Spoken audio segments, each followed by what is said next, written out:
Hey everyone, and welcome back. So, sorry for being a little late tonight. Normally we start around like 6:30, 6:45, but I needed a little bit extra time setting everything up. Not gonna lie, I was actually out Christmas shopping till about like 5-ish. I got back and I had a huge surprise in the mail, which is actually why we're playing what we're playing now. My latest order from PlayAsia came in, and the Double Dragon collection was part of that order. I've been waiting quite a while to play the Super Double Dragon and Double Dragon Advance from the collection, because those were pretty much the two games we had no other way of playing on the Switch till this collection came out. So when it came in the mail, we hadn't played a beat 'em up for a while. You know what? It was guaranteed we were going to be jumping into Double Dragon tonight. It's also most likely going to be our last stream before Christmas, but not our last stream before the end of the year. So, hopefully you guys are here so I can wish you all a Merry Christmas tonight. If not, if you're watching this later, Merry Christmas to all of you. Happy holidays for those who do not celebrate Christmas as well. My family, we celebrate Christmas, but I know there are many other celebrations going on out there, and even for those who it's not maybe a special time of the year, I hope nonetheless you will be enjoying your time over the next few days. The good news is that I'm not really taking a break over Christmas holiday. There might not just be videos like on the 25th, but other than that, I should be coming out with regular content. We have a massive eShop sale that just dropped. Videos already being worked on, most likely coming out tomorrow. And don't worry, there's going to be multiple follow-up videos to that. So probably over the next week, we are going to be pretty busy on the channel. So I have Topaz here, who is already on my lap and playing around. Hopefully some of you guys get in here. I do see we have a few people here. Hey, how you doing, Nanaki? How you doing? Yes, and trust me, I got more than Double Dragon. I'm going to show you guys the other things I got. Some of you are probably going to be like, what the heck are you doing playing Double Dragon? Because there's another major game that I got that probably we were more excited to play. But I just want to play it over a bigger stream. Tonight, I'm not saying we're going to be super short, but we're most likely not going to do like 4 or 5 hours. And over the next couple of weeks, we will most likely be doing a stream or two that will be that long. So I wanted to reserve that game till that time came. And I actually picked up a few games from North America as well. But that was just a coincidence because they came in as well. So maybe I'll start with that. Before we get started on Double Dragon, let me show off the other things I got. I also got a Bloodstained Curse of the Moon, the Chronicles, which is Curse of the Moon 1 and 2 combined into one cartridge. I'm looking forward to opening this one to see if there's anything special inside. I got the physical version of Gravity Circuit. And this is one that I've had trouble confirming if English was on the cartridge or not for the physical version from Japan. I think there will be, because the digital version that you buy has multiple languages, so it wouldn't make sense that it would make like a different version for the physical cart, but I will confirm it once I open it up. I'm just going to be doing unboxing videos for this, which is why I'm not opening up now and popping them in. I have to have time to record the unboxing video. Before we get to the big guy though, because I'm going to keep that to last, I'm going to show you guys that I also got my Shredder's Revenge Anniversary Edition, and I know I already have a physical version of Shredder's Revenge, but since this is probably one of my favorite overall games on the Switch of the last couple of years, I wanted to get the Anniversary Edition that has Shredder's Revenge included on the cartridge. I also picked up a physical copy of Vernal Edge. This was in the latest eShop deals video. It's like it's a pixel art Metroidvania. Very, very nice game. And now it's time for the big one. The one that I was absolutely so surprised to be getting this quickly because it came out 2 weeks ago. The physical version of Sea of Stars. And this is a big cardboard box. The only reason it's not open tonight, guys, is because I have to do a proper unboxing on this one. Most of those other games, they're most likely just going to be shorts because, I mean, there's unboxings, but there's stuff to look at when we're unboxing, but I should have been doing this the whole time. I should have been on the main camera the whole time. Like there's stuff to see in the other boxes, but in this one we have a lot packed in. We have like a soundtrack on CD. We have a bunch of other stuff to look at. And this is the game that I want to reserve a really big stream for. And we're going to play it from the physical cartridge, whatnot. I'm just going to show the other ones now that we're on actually on big camera. So Shredder's Revenge, Vernal Edge, Gravity Circuit. Come on, Zoo. Focus, camera, focus. You can do it. That's the only one I'm worried that might not have English on the cartridge. Every other one I'm guaranteed has it. And the Curse of the Moon. Come on, focus. Ooh. Here. Curse of the Moon Chronicles. That also trying to not get any glare on there. That also has English on the cartridge, the combined of Curse of the Moon 1 and 2. I actually already had the second one physically. I just didn't have the first one, and the prices on the first one, since it's a limited run release, are so insane that it was way cheaper to buy the collection to have like a physical version of the first one. Okay, back to the streaming thing. So tonight, we're going to jump straight into Super Double Dragon. Now, if you didn't know, this collection has the original Double Dragon 2, Double Dragon 3, Double Dragon 4, which is it was released many years after, but it is done in the exact same style as like Double Dragon 2 and 3. Super Double Dragon from the SNES and Double Dragon Advance. The reason we're going to be playing straight Super Double Dragon is that all 4 of the games were available on Switch before this release. The only one that that weren't available to play before this collection was Super Double Dragon and Double Dragon Advance. So we're going to be jumping straight into Super Double Dragon tonight, and we're going to be having some fun playing through an old SNES game.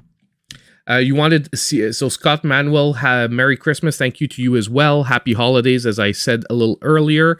I wanted that Asia Sea of Stars, but I have a backer kit version coming, so I held off. Well, that's awesome. And there is supposed to be a North America version coming pretty soon. I don't know if it's going to be the same.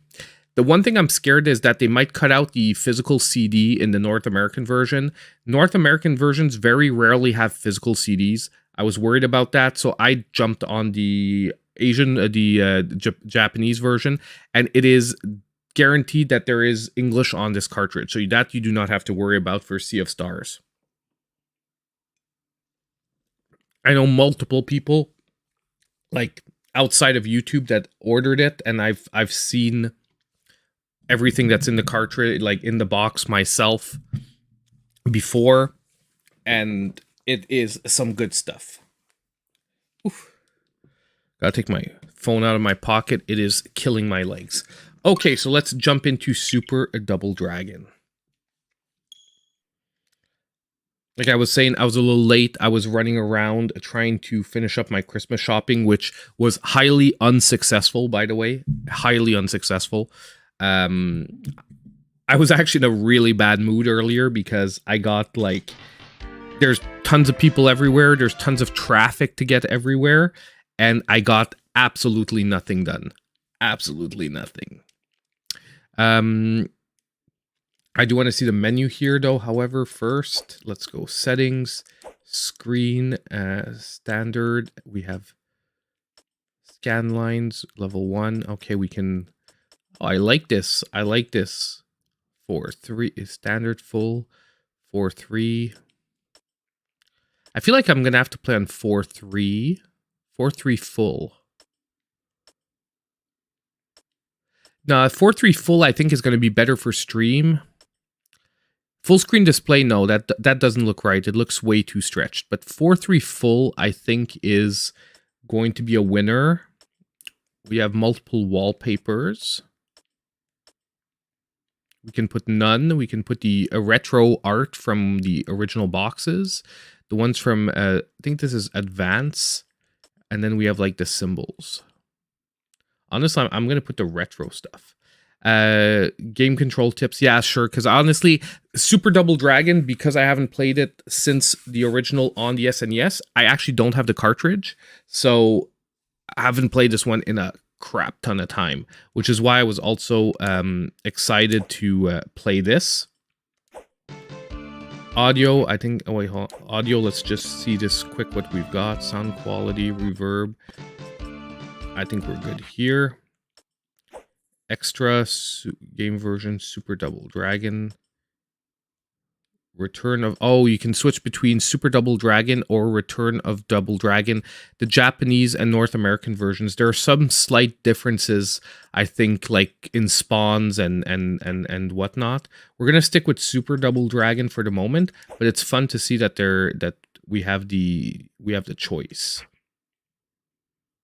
Okay, I think we're good. I think we are good. Oh, that's okay. That's save states. I thought it was like save the settings. So return. No. Okay, so just B, and we're gonna go back to the game. So let's get started. 1-player game. Let's have some fun. Hey, Frenchie Mom. Hey, Smiley. How you guys doing? Oof.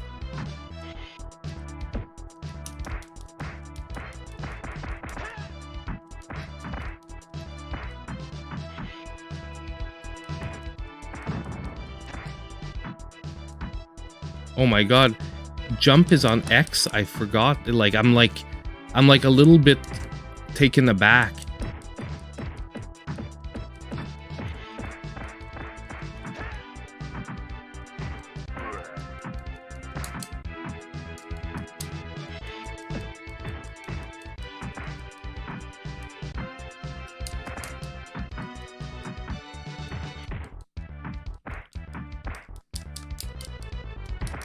I'm like getting my ass handed to me in the first screen. It is insane.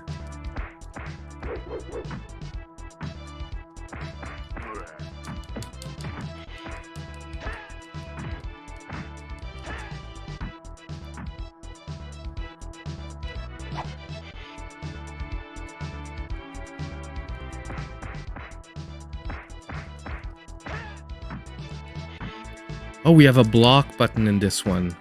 Dang. Hold on, I just want to see. I just want to test a few things out here. Actually, it's like I catch his... It's like I catch his... give me a second, guys. I want to see what the... If I can change the controller settings to jump... To what's jump? Jump, I want to jump with B. Yeah, this... Okay. Jump with B. Kick with X. Punch with Y. Okay, this makes way more sense. I'm like, what the heck? No way I can keep playing a game where jump is on the X button. Sorry, guys. Can't do it. No freaking way. I don't remember if that's what it was on the original one, but if it is, it's just wrong. It's just wrong, and I will maintain that.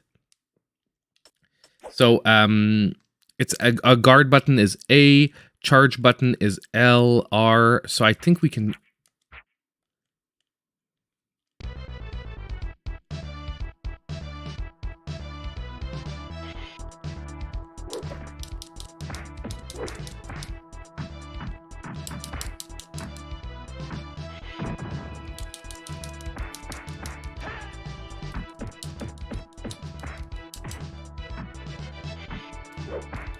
Oof, my god. It's still rough. Still rough because I'm super out of practice.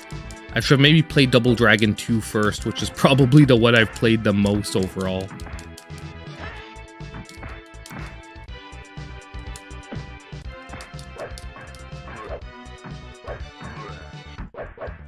Nunchaku time. Nice.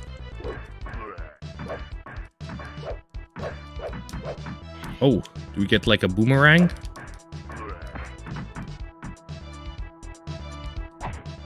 Yes, we do. Nice. Oh, shit. We have to catch it, I guess.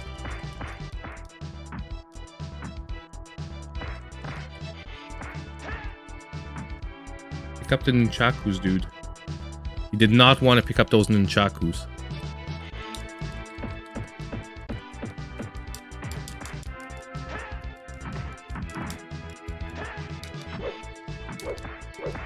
Oh, nice bow staff.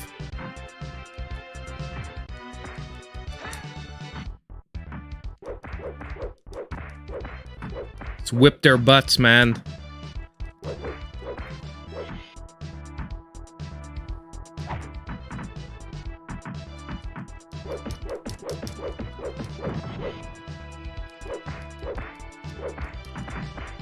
I knew that was gonna happen. I'm like, there's no way that other guy's gonna be that passive. Oh my god. I was trying to jump out, but I guess I couldn't.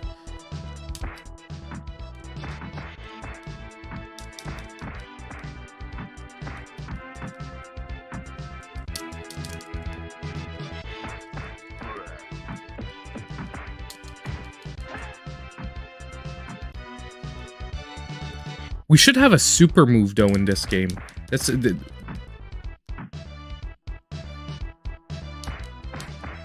okay, hold on. If I hold the charge button,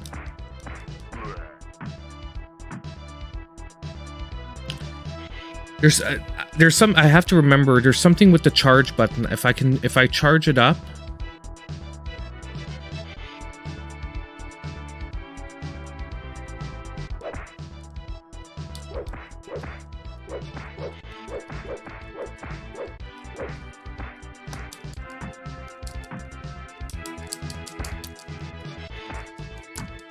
I don't remember how I unleashed the charge button.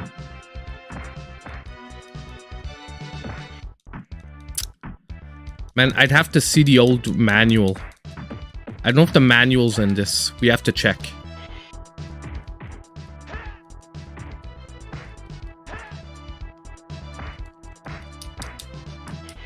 And I know I'm getting whipped because I'm like not defending. Man, but these guys, they're like reading inputs.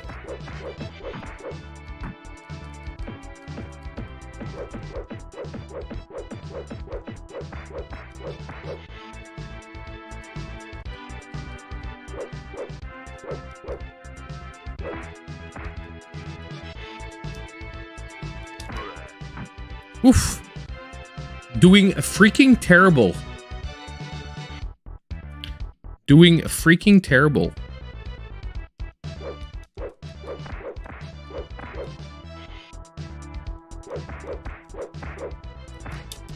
I'm like, I look at that freaking sneaky S guy sneaking up from behind.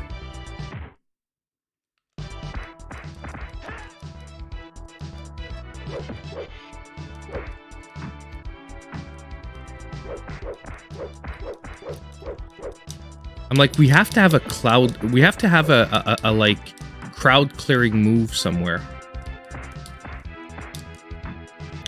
I'm trying combinations and it's not working and I'm paying for it. Oh my god.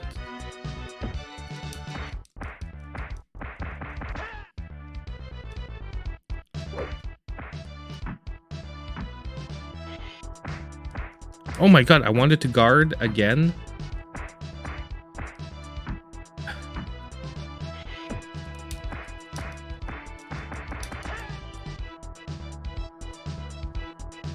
Sorry guys, I'm doing really bad because I have to.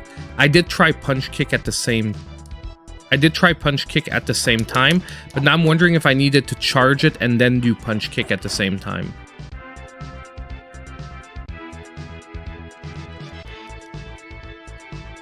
But the charge takes so freaking long, it's insane.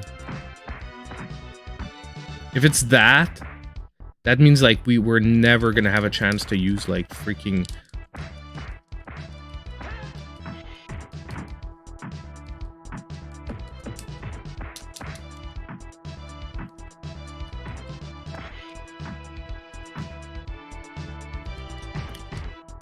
I love when retro games give you like digital versions of the old manuals. I don't know if this one will. What the heck? Like, I don't get that, because sometimes I guard. Yeah, that's it. And it, like, grabs the dude. Other times, it just doesn't do anything.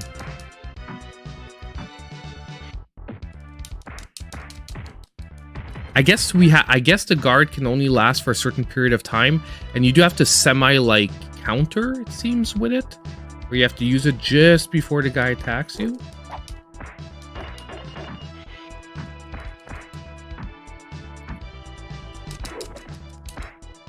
Oh. Yeah, I knew that was gonna be bad. Like, right now is where I need a clearing move. Like, normally in a beat 'em up, we're gonna have, like, a clearing move that hits both sides. And that's where I needed it.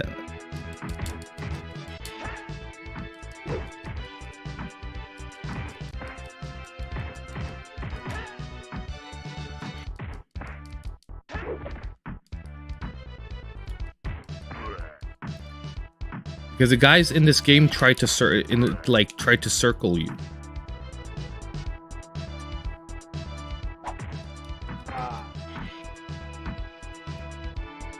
Dude, we've got a guy, he looks like Arnold.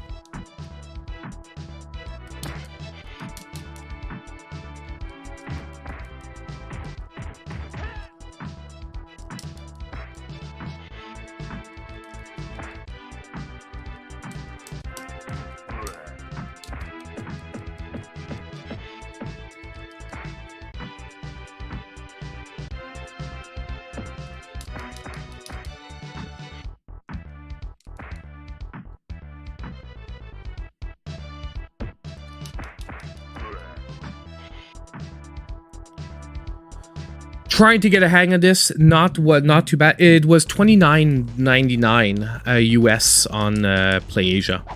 This is the physical version though. The digital version might be available for less. Okay, when I'm holding, I can actually back kick.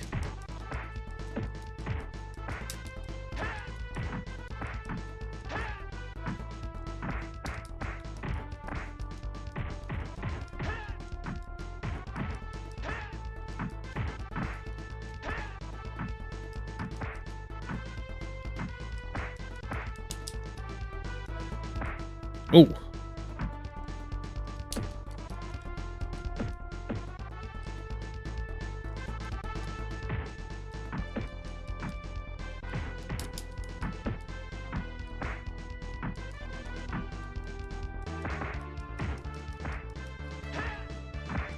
Oof.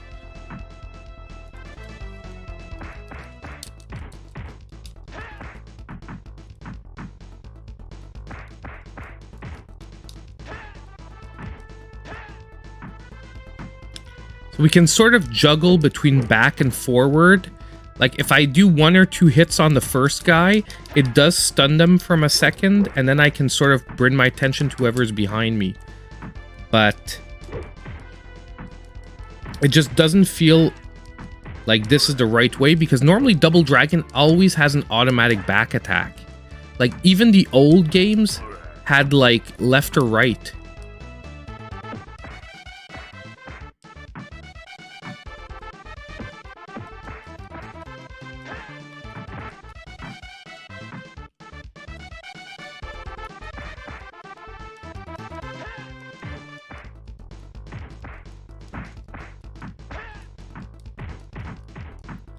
See, it's not, if I'm holding, it's not an issue. If I'm holding, I can choose to back kick.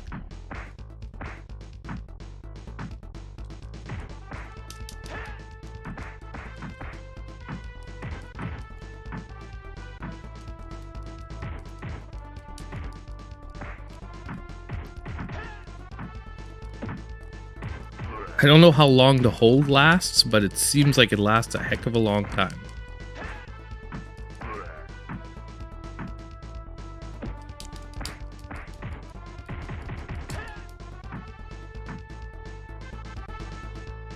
Starting to get a little bit more of a hang for it, but hold on. That's what I wanted to check. Control guide. Here we have. Okay. Select a punch. Straight punch, back fist. Okay. Spinning back kick. Okay. Guard, jump, button, jump. Wall jump. Opposite direction of a wall when in contact with wall. Down plus kick. Double spin kick. Jump kick. Punch button, kick button, or jump button during jump. Okay. Diving jump kick. Down button plus... Hold on. Give me a sec here. I don't... Let's first down plus the kick button.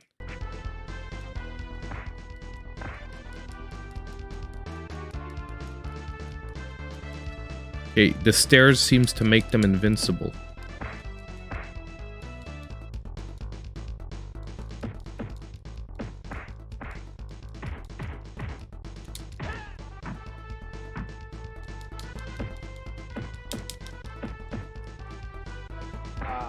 My god, like the stairs are making them invincible. Credits, sure, let's go.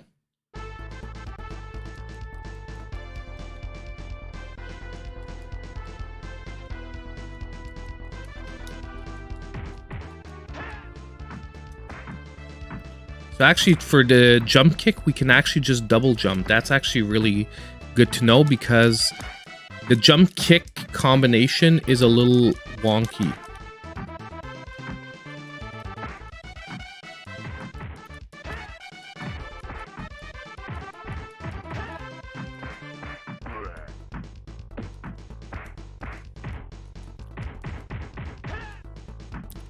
But wait, we weren't done with the controls yet. Control guide.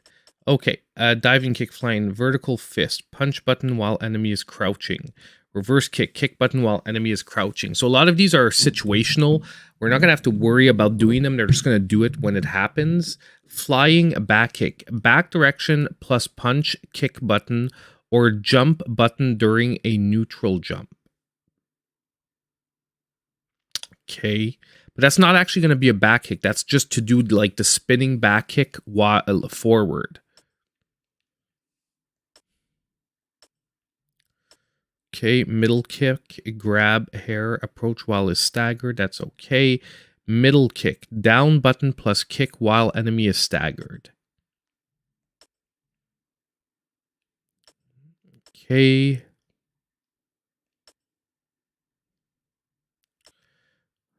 Grab arm, guard opponent's punch. Grab arm, kick. Kick button during arm grab. Okay, that we got. Kick button after 3 grab arm move hits. Punch during grab arm. Okay, we sure. Defend button. Charge power guard. Charge button. Okay. So does it just maybe make our attacks more powerful? But round back fist, punch button with less than half power gauge.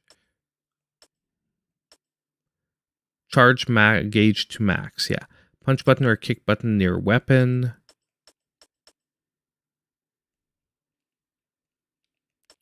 So there doesn't seem to be like any super attacks, which is weird because even the first games had those. Like there has to be something here because these flying back kicks, but back direction plus punch, kick button, or jump button during a neutral jump.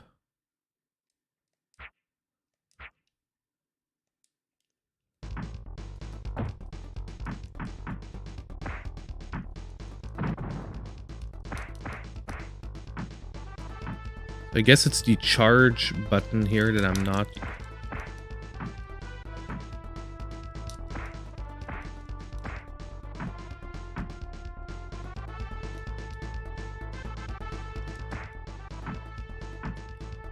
So the charge button is actually changing. It's like a modifier button for the attacks. So I think this is what I'm not playing properly. I guess we have to charge to max.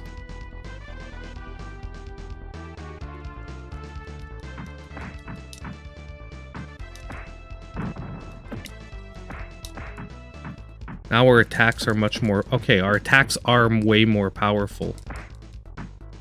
We're basically like one kick knockdowns.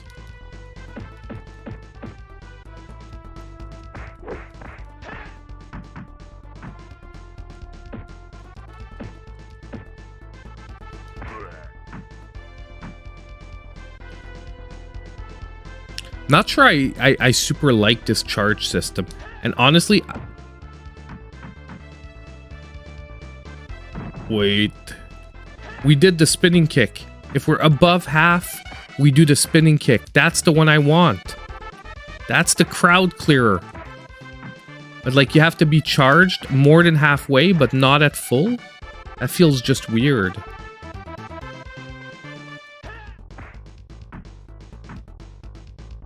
And it's weird that it's on the punch button. Oh, sorry guys, we're in like test mode so that I can figure it out. So right now I'm just like messing around because I need to find...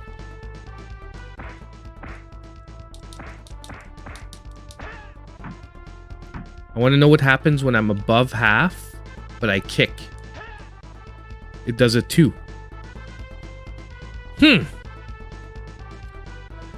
Sorry guys, I'm gonna catch up with the chat really quick before we continue on because I'm like so focused and trying to figure it all out.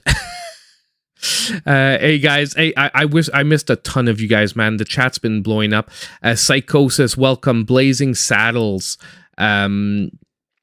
X-Rated, how you doing? Wild Harpy, Frenchy Mom, I said hi already. Mr. Smiley as well. Champ Dancer, Andrew, welcome guys, welcome. It's the first period. The wings are... Hold on. Wings are back 5-1 after one period. God dang. Nexus Creed, hey, how you doing, my man? I wouldn't say you're late. We only started about, like, what? I started around 7:30, so about, like, 30 minutes ago.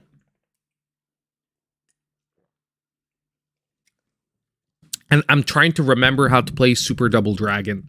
And so far, I'm going to just say I'm disappointed with my own performance. I'm not living up to what I would expect it to be. But we just figured out how to doing the spinning kick, so I think I think things are going to start looking up.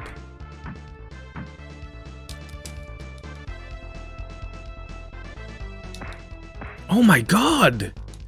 These guys are so freaking cheap with their crap.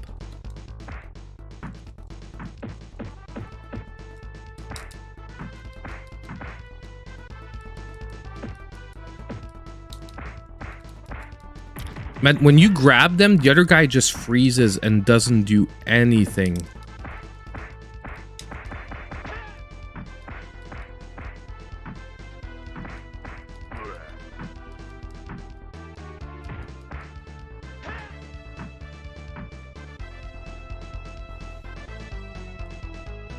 I'm trying to figure out, no joke, how this charge system is supposed to work, because when you're charged up, it's actually pretty cool that you can do the spin kick, but it takes quite a while. So I'm wondering with the game if you're supposed to like sort of, I'm not gonna say mess around, but like walk around, charge up, go in, get the guys down a bit.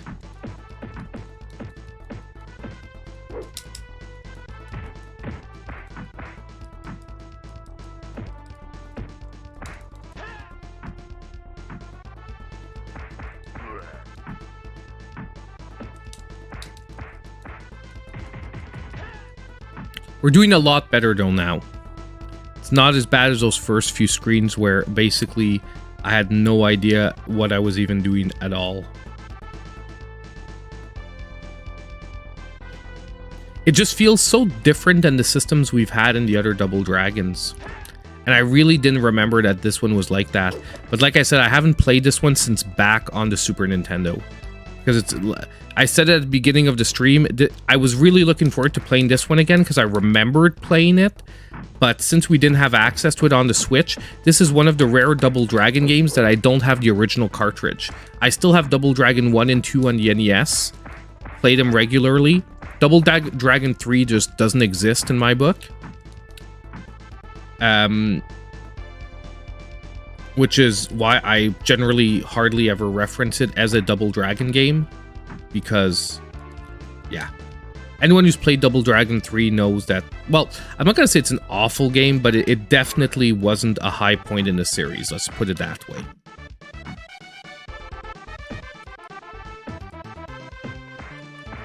Oh my god. I'm trying to grab this guy and it is zero working.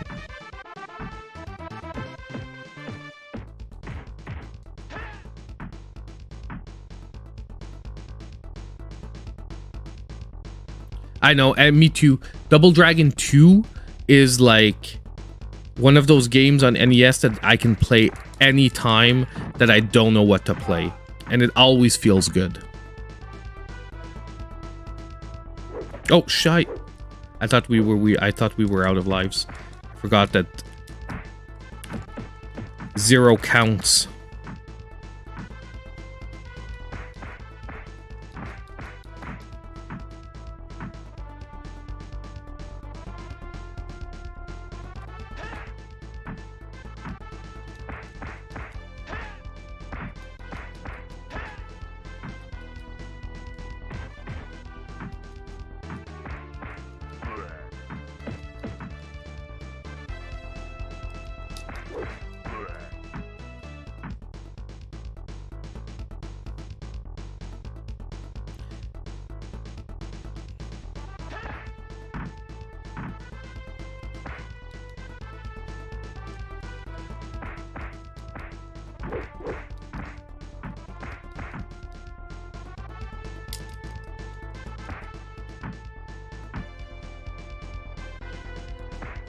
Ugh.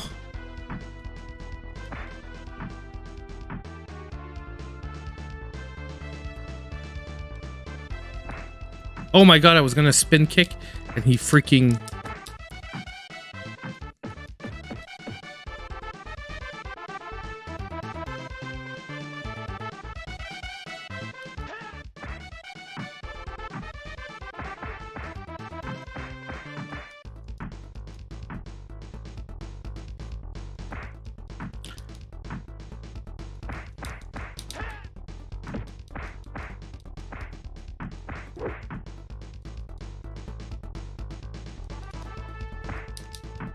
Ugh. The one thing I'm sort of like not... I don't think what you can do is I don't think I can actually guard a jump kick.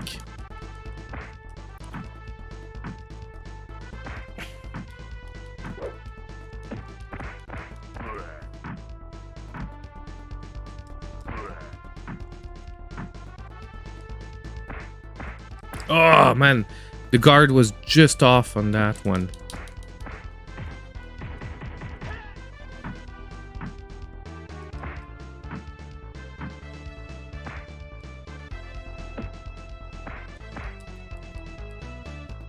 Oh my god, why does he turn when you guard? That was so bad.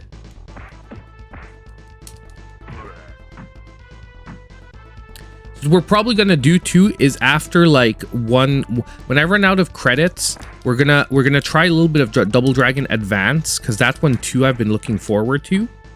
And worst comes to worst, we come back to our favorite of the two, which could be just staying on Double Dragon Advance if that's what we choose to do.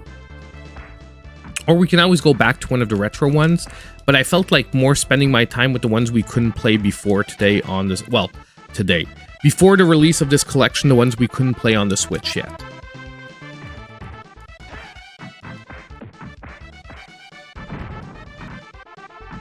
That hurt like a mother. Wow, that killed me straight out.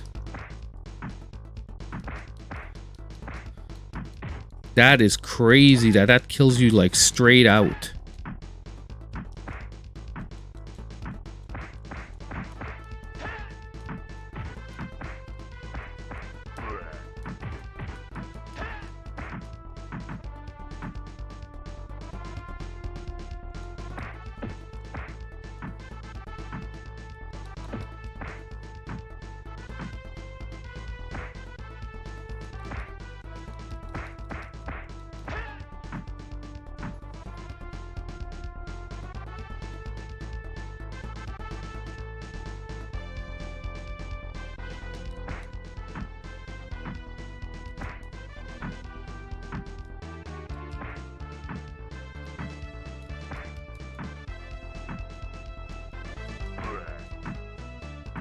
But there has to be a secret to the charge technique that I'm not getting.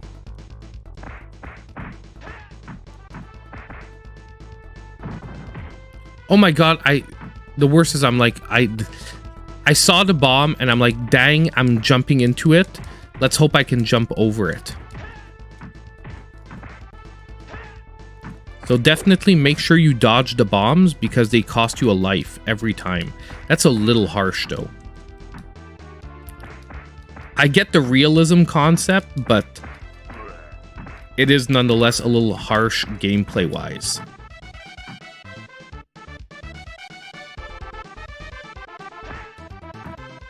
Wow, he interrupted my spin kick.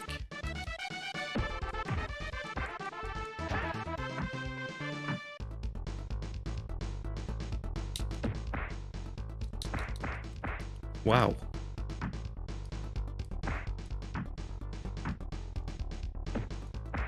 Okay, I can't block his kick and grab it. So that is not a plan here. His kick, I meant punch. Oh my god! Get off me.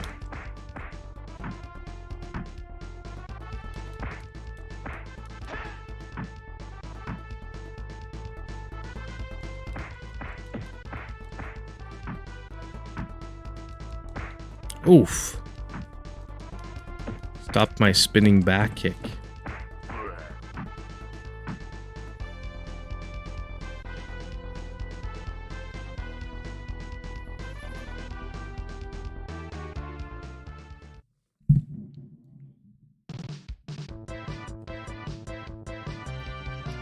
Well, honestly, it's harder than I thought it was gonna be.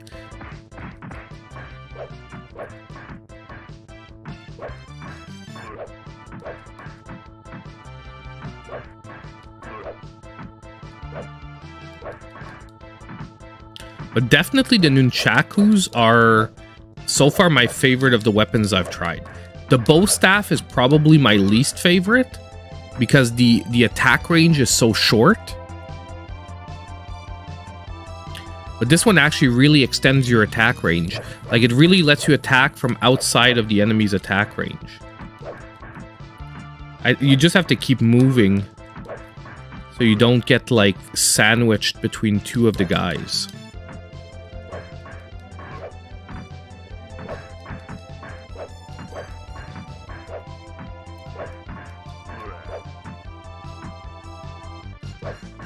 He's copying our freaking moves.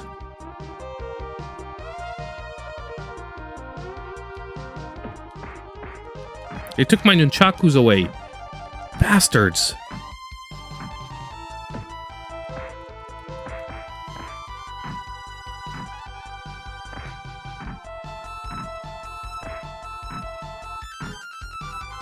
Oh, I thought I was gonna able to jump kick them to death.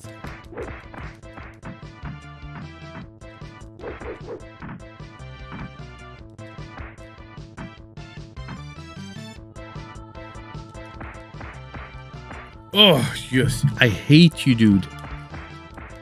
I hate the freaking suit-wearing Arnolds.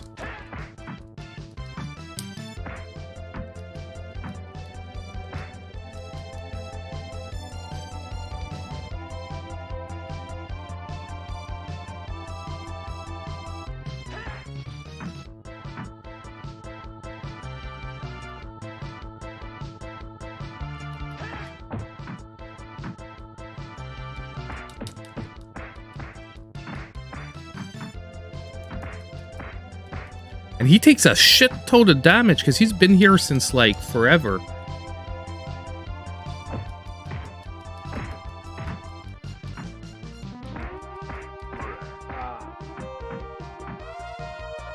The freaking Arnold guy, man, is killing me.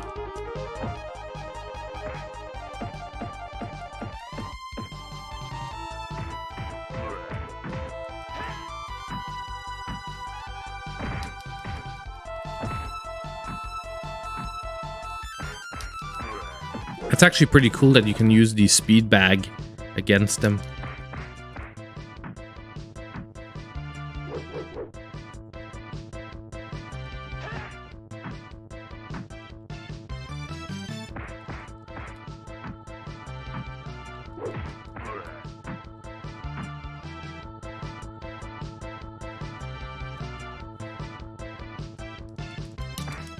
Oh, god dang, yeah.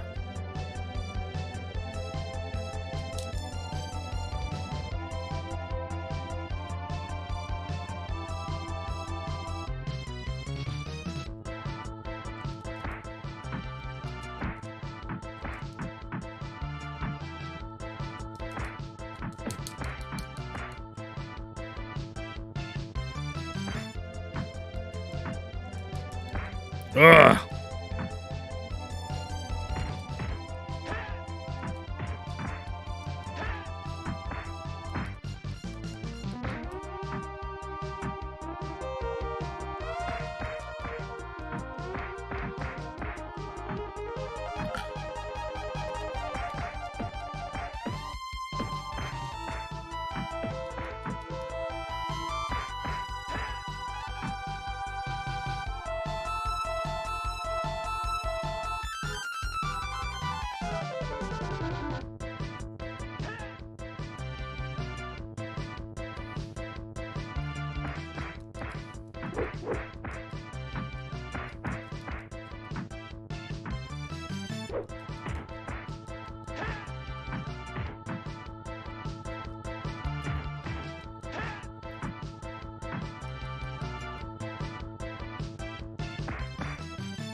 Okay, whew.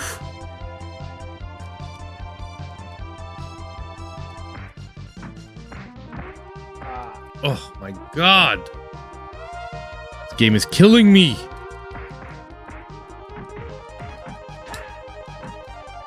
Sorry if I'm not responding to the chat too much. I'm dialed in, trying to figure everything out. And I mean, we figured a lot more than in the beginning. But there's still a couple of things that I need to, like, adjust to. Like, I still gotta figure out what the right way to use the charge technique, like, the whole charge system is. Because I'm guaranteed I ain't using this right.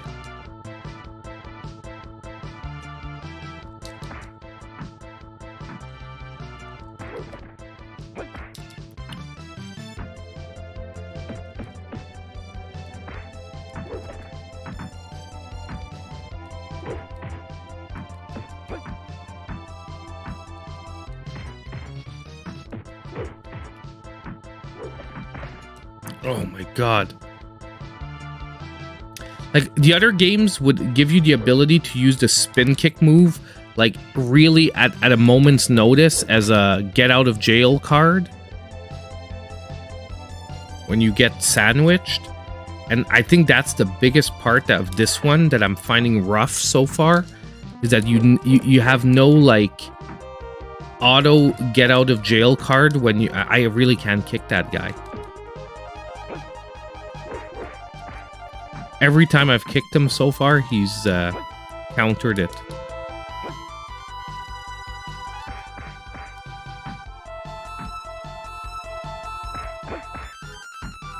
Ouch. Ugh.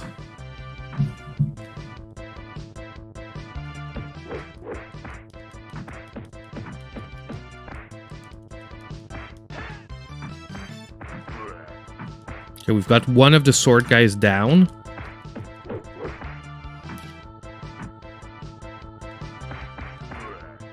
Okay.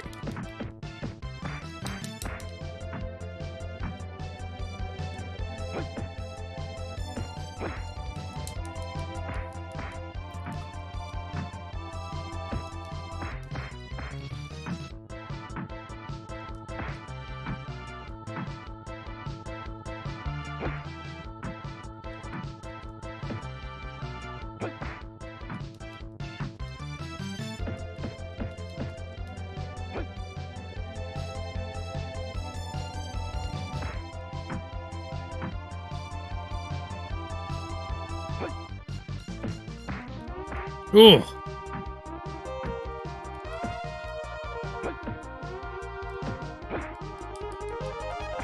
Oh my god, come on!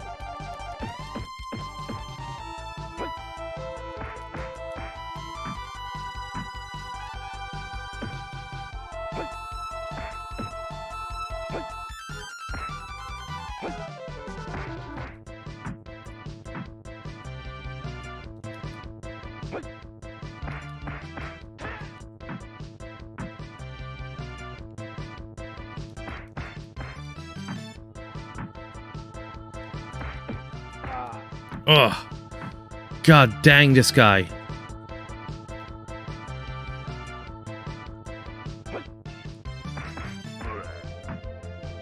Wow, we were one shot away from killing him.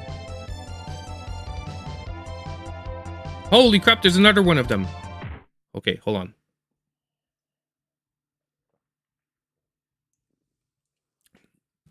I was sure that guy was like a boss level character. Apparently not. Unless this is like his twin brother.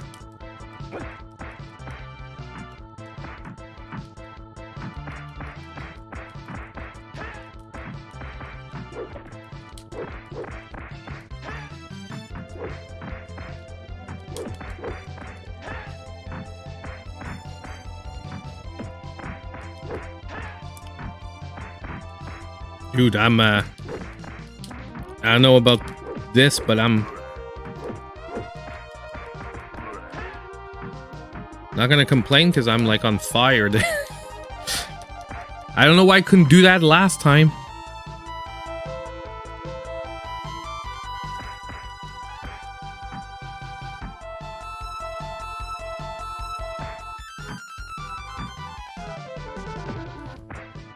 Oh.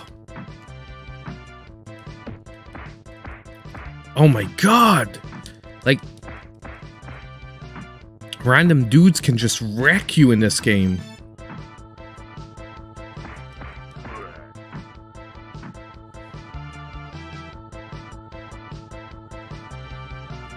I don't know how many levels there are in this one. I feel like I'm nowhere near the end. Mission 4. So we're on the obligatory train cart. There's always a moving train or a moving level in one of these.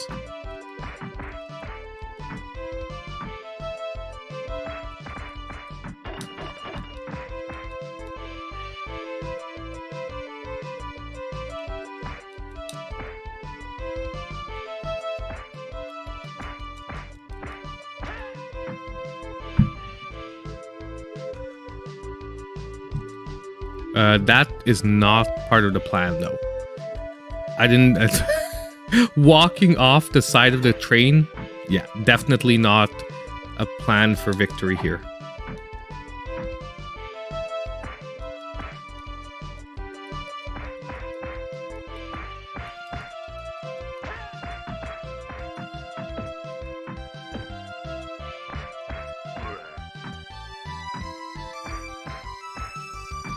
Topaz has decided to come and lay on my arms as I'm trying to play. I love you, Topaz. I love when you choose the perfect moments to come and lay on my arms.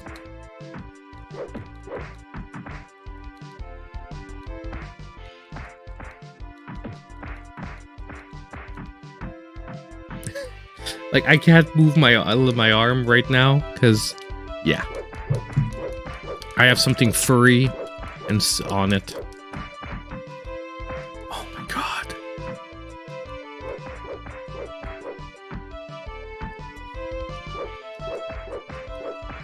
Honestly, I hope you guys know that I'm gonna probably kill myself trying to like figure out this game.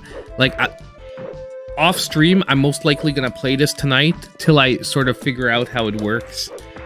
Oh, thank you, Topaz. Thank you.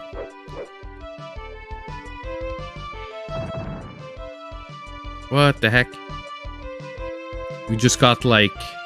Okay. I was like, what the heck? Holy crap. The bad guys have just like majorly changed art styles.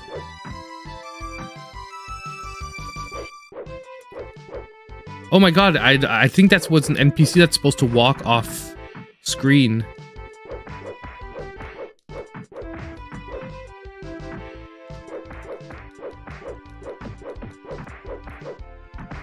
Oh my god. Driving me nuts, dude. Like I said, man, the bow staff is nowhere near as efficient as the nunchakus.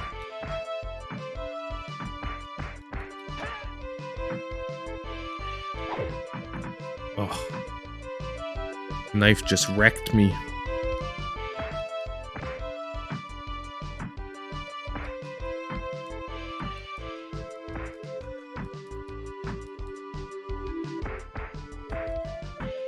If you guard and he kicks low, it doesn't do shit. And I'm sure the game reads inputs. I am sure the game reads inputs because every time I get up and I decide to block rather than try and counterattack, the douchebag NPC basically kicks low. Every time. Every time I've made that decision.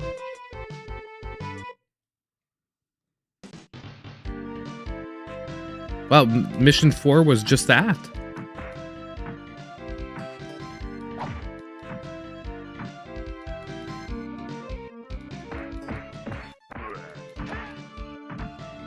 Do we have like an infinite I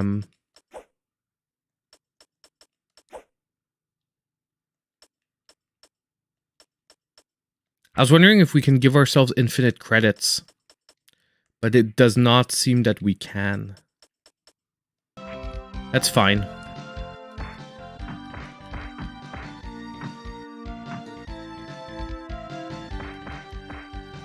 Honestly, though, I would feel that putting in the option menu an option for infinite credits would not, like, it wouldn't ruin the integrity of the game in the sense that if you make it optional in, like, one of those option menus, there's no reason that you couldn't do that just for people that just want to have a fun playthrough and don't necessarily want to have to worry about starting the whole thing over.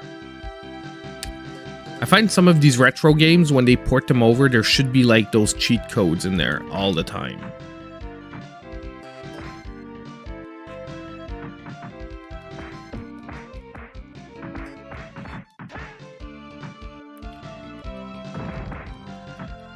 We're not going to get exploded on by the thing. Can we use the barrel?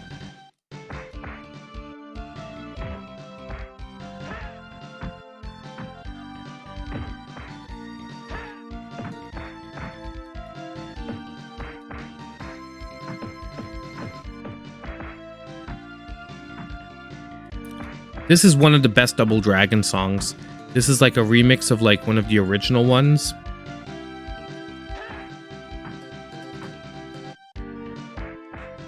Do do do do do do do do do do do do do do.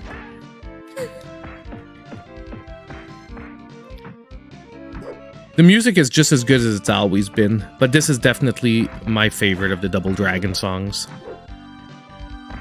By the way, I did do a quick unboxing for this one, but there was absolutely nothing special in the cartridge. Like, basically, it's just a box in the cartridge. But I did get the Japanese box, which is the better of the two boxes, because there's an Asian version and there's a Japanese version. Trust me, the Japanese box is by far the better version. Pretty much the thumb screen to the stream is the box art for the Japanese version. It's blown up.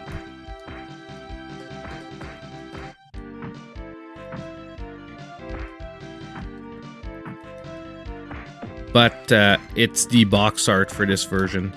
And we're about to get we're about to game over here, guys.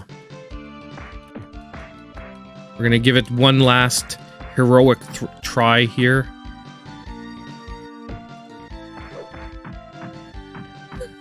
And it's over. It is over. Game over. The Leafs lost by 9 to Buffalo. No, I did not follow. I'm going to see another hockey game for the AHL. I'm going to see the Rocket on January 10th again.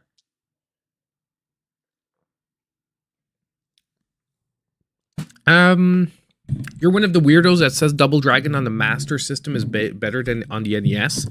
I'm not gonna say you're totally wrong.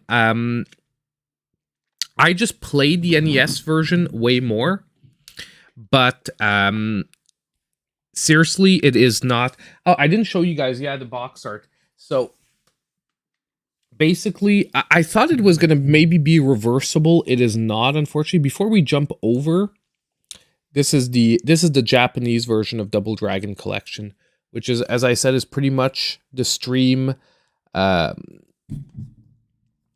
This side is the stream. What I used for the thumb screen of the stream, basically blown up. It is way better. The Asian version is basically just a Double Dragon symbol over like a silver background. I guess it depends on your tastes, but to me, like having the two Double Dragon characters there on the cover art is like way better. Billy and Jimmy Lee, or Bimmy and Jimmy, as some people would know them. You know, to me, it's way better than that. Yeah. Yes, we are game over. Return to the title screen. Yes. It's funny because just about, I would say a month or two ago, I actually played through the original Double Dragon with a friend of mine. We did it in couch co-op. Well, I'm going to just modify the sound here.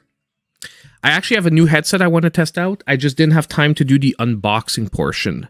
Because, you know, basically if I'm going to unbox the headset and then review it, you can't sort of unbox and review it directly because the headset, you have to try it out. So I have to record the unboxing first and then like start using it.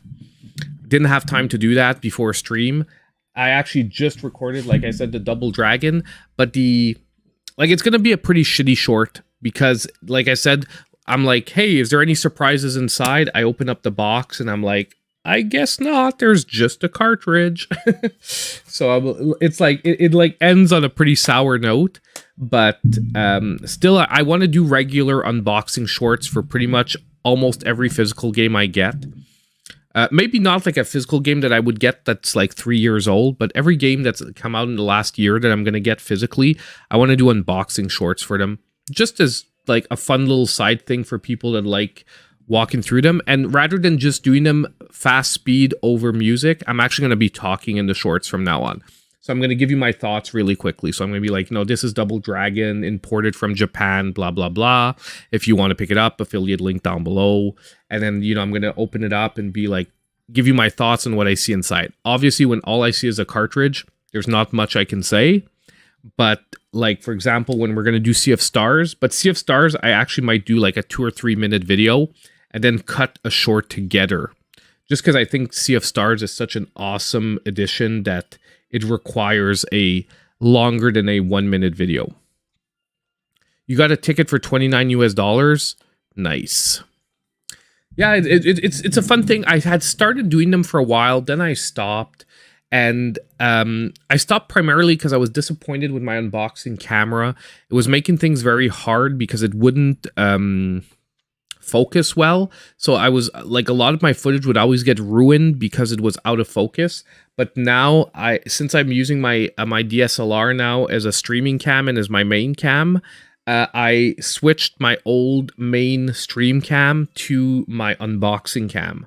And basically, I theoretically retired my old top-down camera. But it's, well, I'll show you guys, it's way better.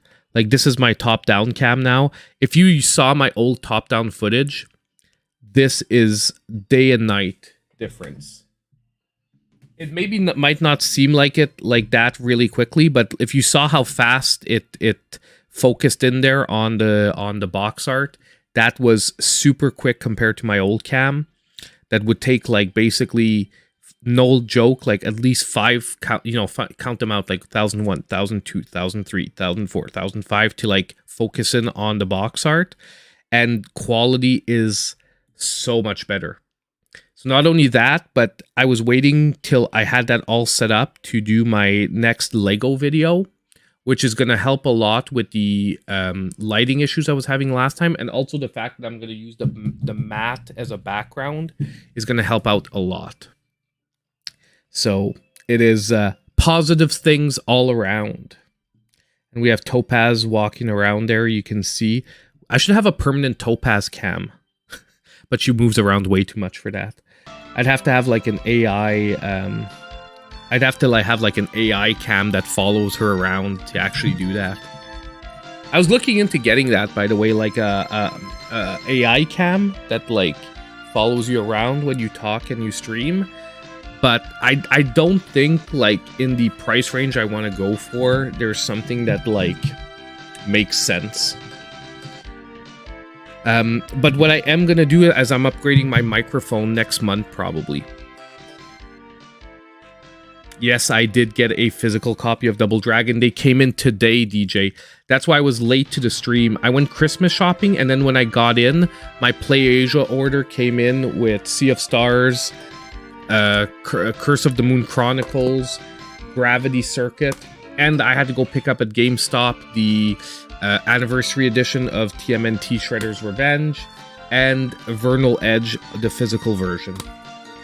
So, like, honestly, I have this unboxings to do. I have like, what? 1, 2, 3, 4. I have 9 unboxings to do, plus the digital headset, the new headset that I have to basically that, and I have a new controller that I have to film the unboxing portion too. I got in a lot of new stuff. Buying the AI camera would support the rise of Skynet. I'm all for Skynet. I love Skynet. No, I'm joking. Like, I'm all for Skynet. Kill all the stupid humans. But no, I'm but honestly, AI used the right way is a huge help. Like when we're talking about like assisted like AI, like, you know, cameras and stuff like that, it's super useful. But I'll show you guys the trader. Yeah. What's the name of the guy that invented Skynet? I can't remember. You know the black guy from Terminator 2, the one that invented Skynet. That they go. But basically, I got the Easy SMX Pro controller, the X10 Mechanic Master with what do we call it? Oh my god, Hall stick joysticks, Hall effect joysticks. It's actually like I've reviewed Easy SMX controllers before. They've always been solid controllers. I'm really excited to open this one up because this is the first time they have such a high quality box, and they seem to be trying to go down the same route as Nixie, where Nixie over time improved the quality of their products so much. Miles Dyson, awesome. Thank you so much, Nexus. They've improved the quality of products so much. This really looks like a step up from what they've had before. They had solid budget controllers, but this looks like the maybe first slightly premium controller that they put out that is pretty decent. My PSN, you mean my PlayStation Network ID? I have to go look, because honestly, I don't know if I used my old one or if I created a new one when I got my PS5. It's either Man of Steel 00 or it's MSGT_YT, but I think PlayStation didn't allow underscore, so I said F it and I went with my Man of Steel 00. I feel that that's what I ended up doing.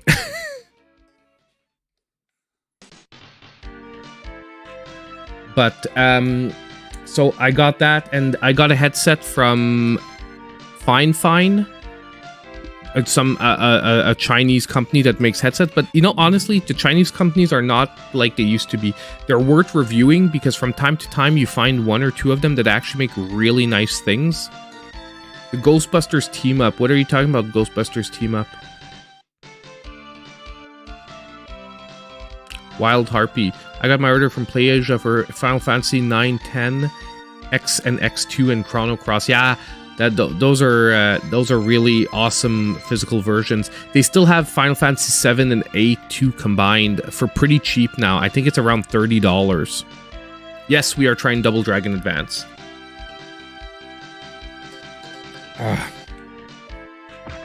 How do I get out of the...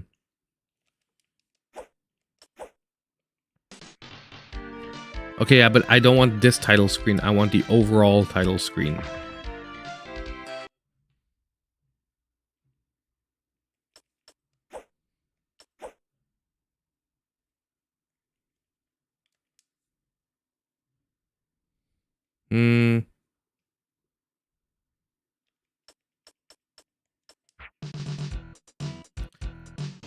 Do we have to actually restart the whole thing? That doesn't sound like it makes sense. Because title's taking us to title, reset's just resetting us to the start of Super Double Dragon. That doesn't make sense.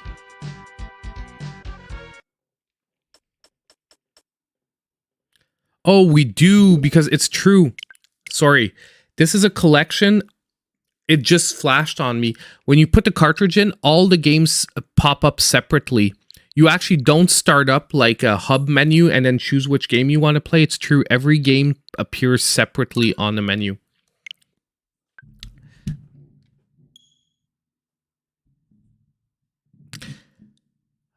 I honestly don't know yet, Wild Harpy. What I know is that the Japanese version has quite a few little goodies, like even a CD soundtrack, which is very rare in the US. We'll get like download codes for the soundtracks, but I wish I could promise you I haven't seen what the official physical version for North America is. So that's the problem, is like, I'd love to tell you, I just honestly don't know. And I didn't want to take a chance for it to completely sell out in Japan, because I had a very strong feeling it would win Indie of the Year. And you know, when a game wins Indie of the Year, people are gonna like go crazy.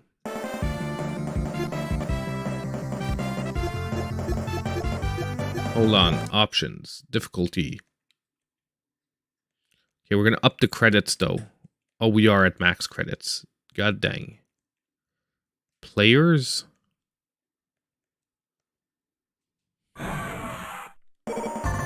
Now, this is the one I've never played. I've never really played Double Dragon. I tried it, like, from a friend back in the day, but I never owned Double Dragon Advance, so I'm, like, a little bit messed up.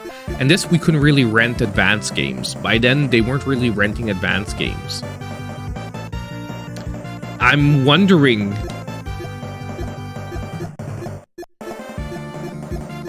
I am wondering if it supports the online. I just want to see something here. Control guide. Punch, kick. Low side kick. Down button plus kick. Headbutt. Side direction punch plus kick. Punch is A. Oh no, it's not another. Punch, kick. Jump is on R. Yeah, no, that sounds bad. Guard button is L. Yeah, that sounds bad. I know it's an advanced game, so it makes sense because it only had 2 buttons, but we're going to be changing that around if we can. Guard button is on L. Actually, guard button on R would feel better. Punch plus kick button is crouch. Hyper uppercut. Punch during crouch. Okay, so you crouch and do... Okay, that's how we do that hyper uppercut. I got it. Punch during dash. Jumping spin kick. Punch button plus kick button during dash.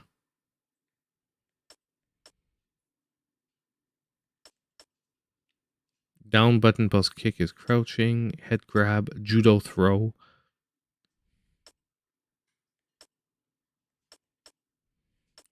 Man, for 2 buttons, there are so many, like, options. A lot of these are, like, once again, situational, so it's not really things you have to think about, but when the guy crouches, your attack's just going to change naturally. Okay, cyclone kick is the one I want to see.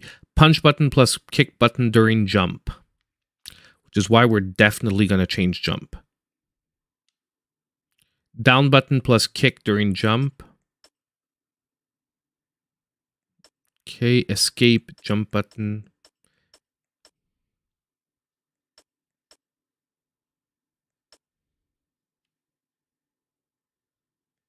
Okay, we can actually pin an enemy when they're downed.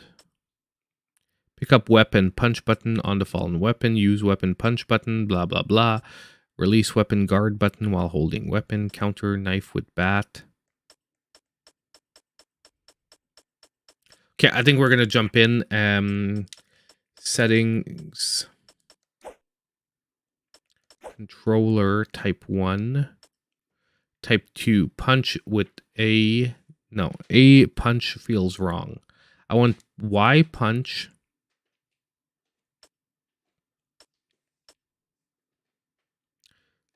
Why is punch not going to Y? None of these has punch as Y. Oh, here we can go. Punch Y. Kick X. Jump button B. Guard button R. Switch button Y. The rest of it's all fine. No. Yeah, I was like, that's going to be a problem. Punch, jump, guard, switch. There we go. So we're pretty much setting it up just like I was playing in Super Double Dragon. So I don't really need to mentally muscle memory my stuff. The 5-finger exploding heart punch. I love that. That was such a great moment in Kill Bill. Personally, I don't know about you guys, but even though Kill Bill Volume 2 ended up being okay, it so disappointed me from the first one when they went away from the samurai style and into the Western style.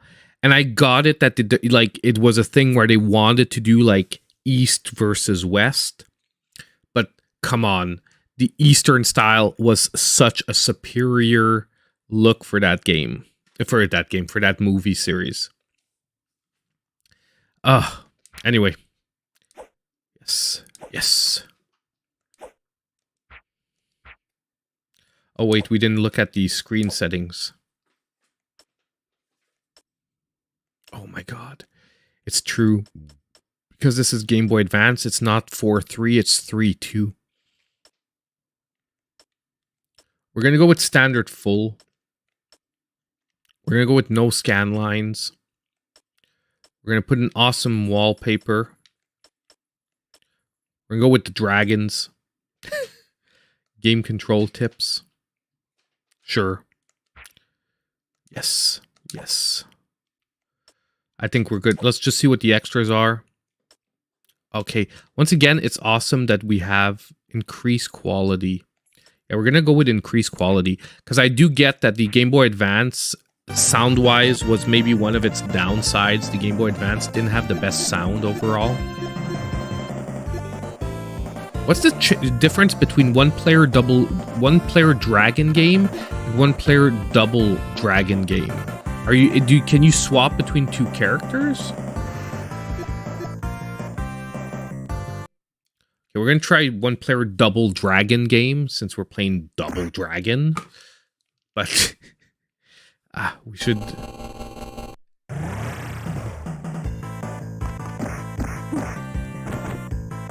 What is? Does he just stand there and do nothing?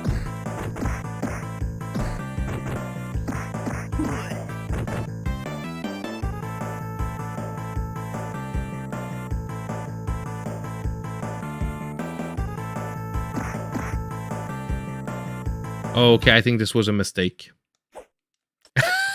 Mistake. One-player dragon game apparently is what we needed to play. This was made by Atlas? That is so weird. Like, Atlas normally is an RPG company. But honestly, now that I know it and I look at the pixel art, it makes sense. This does look like an Atlas-influenced pixel art.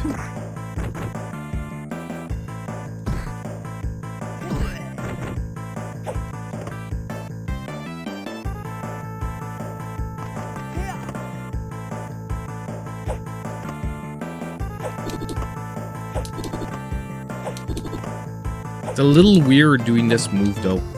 Like honestly, I have to claw grip it to do the double kick.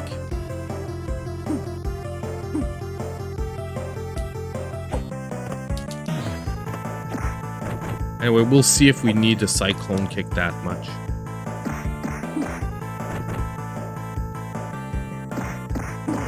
Okay, right away, like I don't want to diss Super Double Dragon, but the fighting system feels fairer, and I get my ass booted. The movement is quick and smooth, but I'll be honest, it feels less like Double Dragon. And the animations, the movement animations feel choppy. I don't know if you need, it feels like there's missing some animation frames in the walk. But don't forget, this is a Game Boy Advance game. So a lot of this is probably lost on the small screen. What I mean by lost, you know what I mean, is like it doesn't, we can see that it's unrefined because we're on like a big screen. On the Game Boy Advance screen, the walk animations probably didn't look as choppy.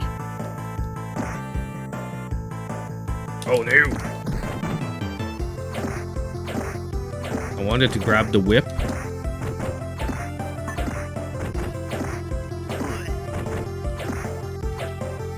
And we actually have an Abobo in this one. Like Super Double Dragon, I couldn't recognize any of the standard. I want the what was grab? Where did I put grab? Where did I put grab? Hold on, give me a sec, guys. Settings, controller. It's guard. It's R. It's true. I put it on R. There we go. I want the baseball bat. Actually, I think it's going to be less efficient than the whip, but still.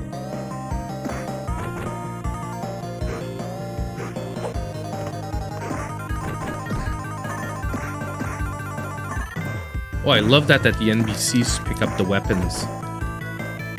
I love that when like other NPCs that didn't even have the weapons can see the weapon and pick it up.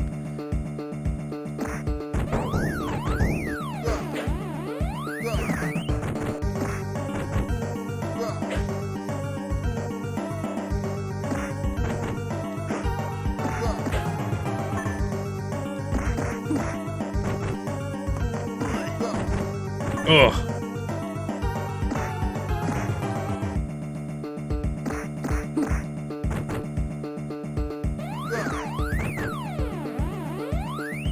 Oh, dang.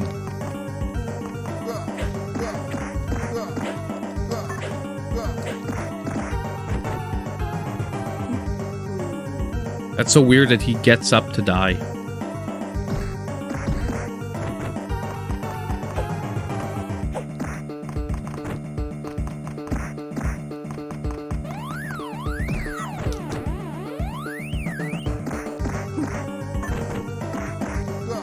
Ugh.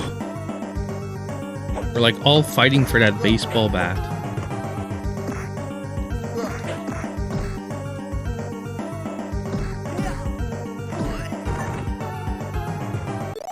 Oh my god, we killed them all at once. Nice. Where's your boss? The head of the Shadow Warriors.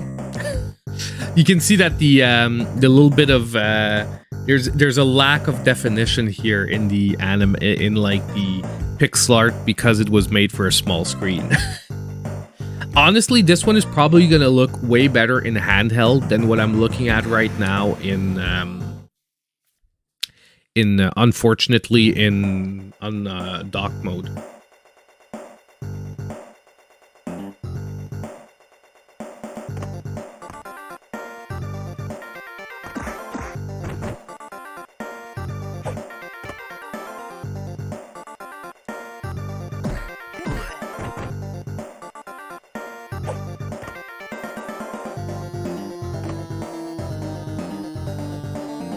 Okay, so we can hit each other because we're on different levels.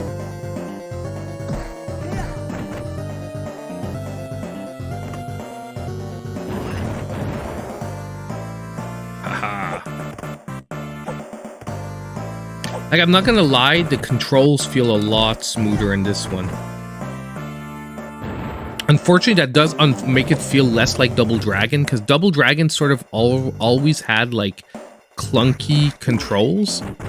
But this one definitely has a better feeling. Although, like I said, it makes it feel less like the classic series. It's really weird. I'd say, like, oh, this game is too smooth to be a Double Dragon. But that is, like, the overall sort of feeling I get. Man, there's a shit ton of guys here.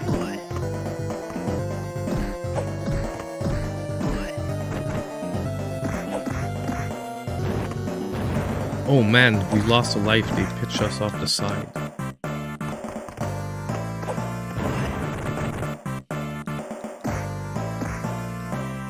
Man, there's some heavy like cost attacks in these games. It's pretty crazy that, like, you direct lose a life because, like, you get one comboed off the side. Whew.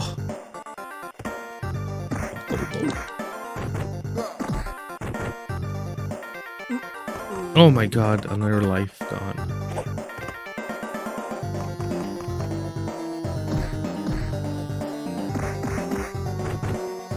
However, the kicks range is really odd. Oh no, come on.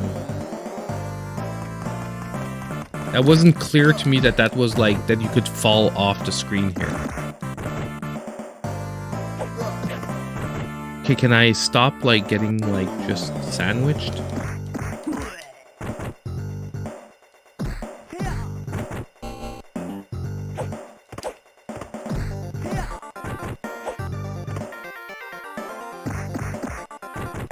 It's the suit guys.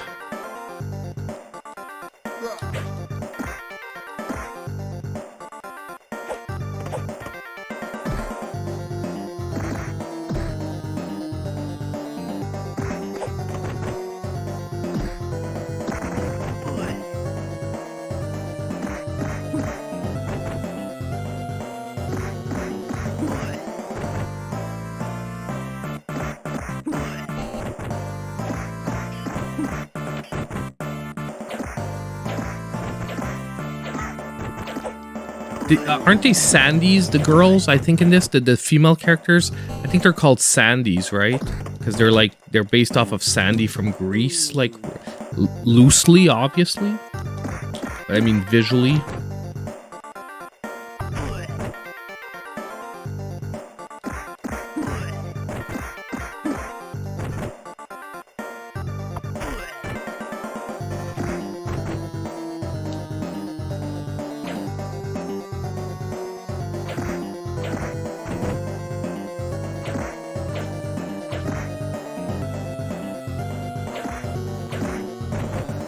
Let's abuse all the weapons we can.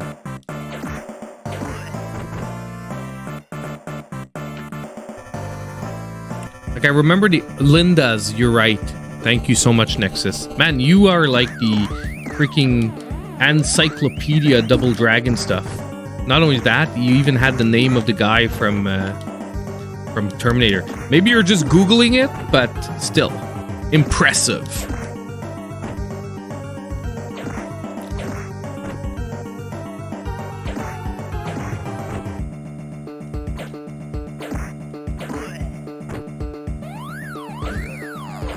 Oh, he dead.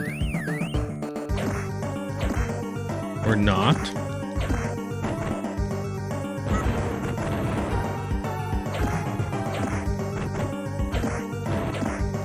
Ugh.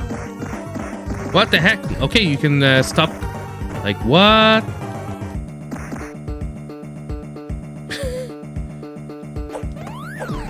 Like, that is harsh, man. I got, like, one, like... They're basically comboing me out there, like sandwiching me, and at the same time, comboing me out.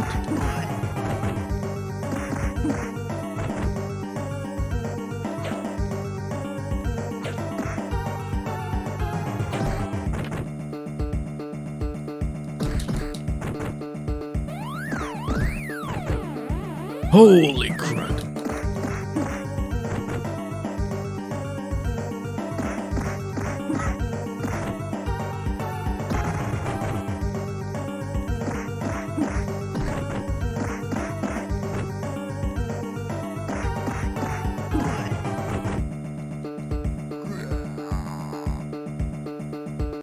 Oof, we got it.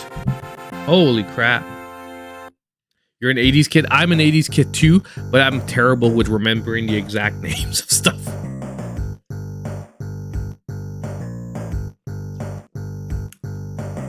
Honestly, old school beat 'em ups are always fun. Even if they're hard, even if they're challenging. Like Super Double Dragon, I wasn't doing so well, but I'm pretty sure that within 2 or 3 tries, I'll get a playthrough. You know what I mean? Like, it's hard, but it's not hard to the point where once you sort of get into it and get used to it, get a few little hints, tips, and tricks, they're nonetheless doable.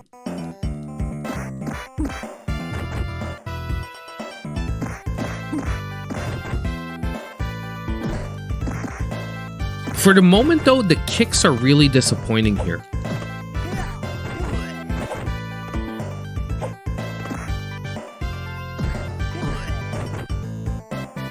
The kicks hit harder, though, but they're so hard to, like, position. And it's really weird that you actually have a shorter... Like, your attack range is shorter when you're kicking. Which is sort of counterintuitive, because for anyone who's done martial arts, like, kicks give you extra range, not less range.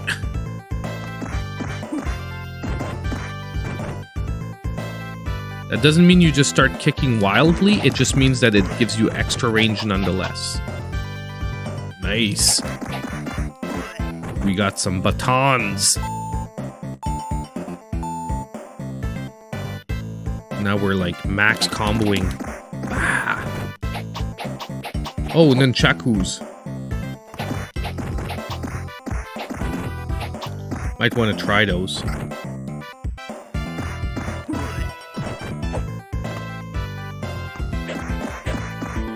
Ooh, nice. Oh, I like this. We, Bruce Lee style, man. It's not just like a flat, like, combo. Like, bash, bash, bash. Bam. Bam. Honestly, I'm impressed with this Double Dragon. Like, there are animation problems because this is Game Boy Advanced and whatnot. That obviously the pixel art isn't as crisp as like the Super Nintendo. But gameplay-wise, I'm really impressed with this one. And I'm not even sure if it's not gonna be like the best of the retro Double Dragons. Because personally, I do think Neon is a, like, respect for the old school Double Dragons. But if we're just talking about pure gameplay, I do think that Neon improved. Was it as improved that we would have liked it? Maybe not. I really liked Double Dragon Gaiden because it gave a total different... It felt Double Dragon, but at the same time, it gave it a different... playthrough feel than like just a standard beat 'em up of going through levels, and it did it successfully, because often I find when beat 'em up series try to do that, they fail, and I found it was successful. The gameplay was fun, and it really made you want to play multiple playthroughs. But if we're talking just about like the retro Double Dragon, so before modern consoles, I'm thinking this one is like up there. It's not going to replace my personal favorite of Double Dragon 2, okay? Just because I have like so much nostalgia for that one, but it's definitely gameplay wise going to probably be up there. Even though right now I'm doing terrible. And okay, and even though the Nunchakus are cool, I can say that the batons are better though, all around.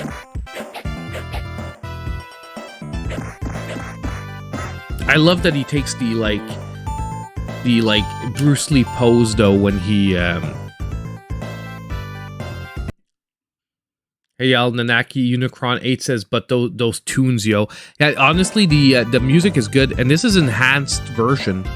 So I'm really wondering. I'm gonna try the classic. I want to see like how much of a difference there is with their enhanced soundtrack.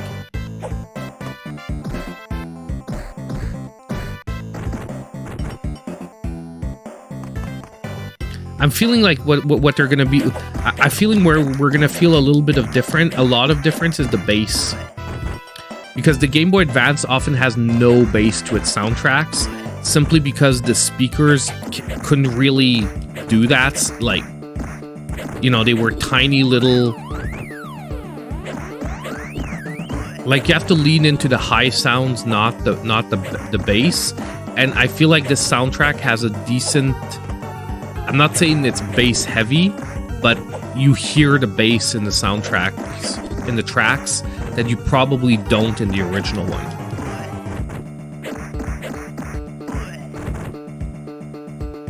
Like the bass is gonna have weight to it. The twin masters of Setsuken, you're stronger than I thought. That's goddamn right. You may have even been able to defeat the 5 emperors using your powerful martial arts style. So, they're the ones pulling the strings in this town. Those heartless scumbags. We ought to teach those villains the power of Susetsuken. We'll chase them to the edge of the earth. The Lee brothers hitch a ride on the Shadow Warrior's truck, headed to an unknown location. Mission 4. Oh yeah. It's funny because Mission 4 and the other one was a train as well. So both Mission 4s in this one and Super Double Dragon are the train levels. Oh, man. Oh my god, can I stop getting sandwiched like a...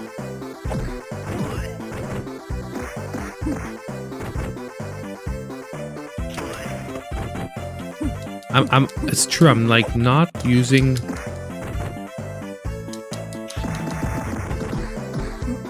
I'm supposed to have like a crouch. Well, I do, I just did it. I have like a crouch to... My god, man, I'm getting smashed here.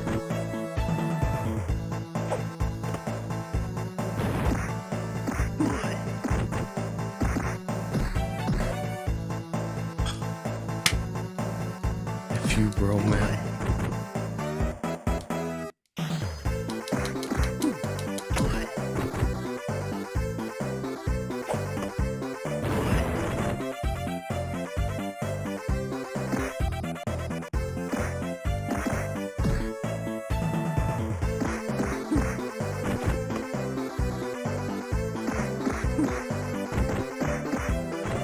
And them and their stupid freaking punch combo. They're costing me everything here.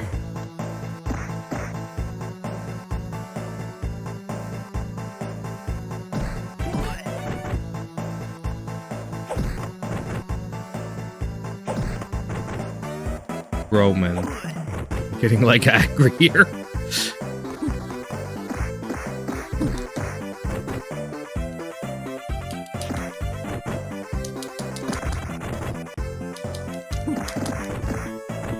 Yo. Oh my god. Can I make like any worse decisions than every decision I'm making here?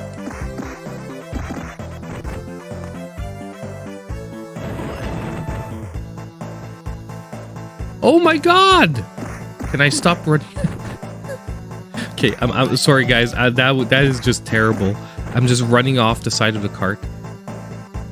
I'm having a trouble like seeing the depth here. Oh my god.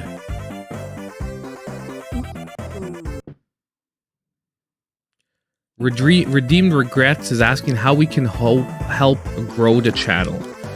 I mean, honestly, you're doing it right now by watching. That is the best thing you can do to help grow the channel. Watch. If you have friends that you know would like the content, you can always suggest them the content. You can link the videos in your own social medias to people you think are gonna like it. I mean, those are all basic things you can do. To be honest, I wanted to do like a end of year sort of wrap up video to talk about, you know, the channel growth and all that stuff in a more like real, honest fashion. And I'm gonna do that over the next couple of weeks. By the way, the award show is not canceled or anything like that. I'm just gonna be doing it the first week of January, and I'm gonna say it in the video. That is gonna be the timeline in the future. I was dumb to think I could do that during around the 15th of December. Oh my god, I'm like basically losing all my lives and all my credits on this one screen here. Holy crud, man. Wow. Like, honestly, I'm not gonna lie, this feels like unfair. I can't... Like, I actually can't do anything. This was terrible, guys. Let's pretend like this never happened. Wow, it was one screen. And it's exactly like Super Double Dragon. It ends in the exact same way. They, like, copied the basic Super Double Dragon level 4, except they just made it one continuous screen. Holy crap. Someone gifted some memberships there in the chat. Hold on, guys. I will check that out in a second. Frenchie Mom, thank you so much for gifting. You gifted 5 memberships. That is super appreciated. So Champ Dancer got his membership from you, or maybe you just... No, 17 months. Champ Dancer just announced his renewal. So Andrew became a member, Thomas, Redeemed Regrets, Wes Blakely, and Javier Nunez. That is so appreciated. Thank you so much, Frenchie Mom. And welcome for all the new members. You know, by the way, if ever your name doesn't pop up in the exact next end screen, just to let you know, I generally update the end screen about every 2 weeks. I just stopped doing it every video because sometimes when people haven't renewed yet, they pop out of the list for a day or two, and I was removing names of people that would come back like a day or two later when they renewed. YouTube has a weird way of doing the renewal system because I think some of you have auto renewals, others have like manual renewals, and I'm assuming the people with manual renewals, till you say, yes, I'm renewing, you maybe don't pop back into the list. So that's why I've done the system now that about every 2 weeks, I look, I take off the names that aren't there anymore, and I add the new ones.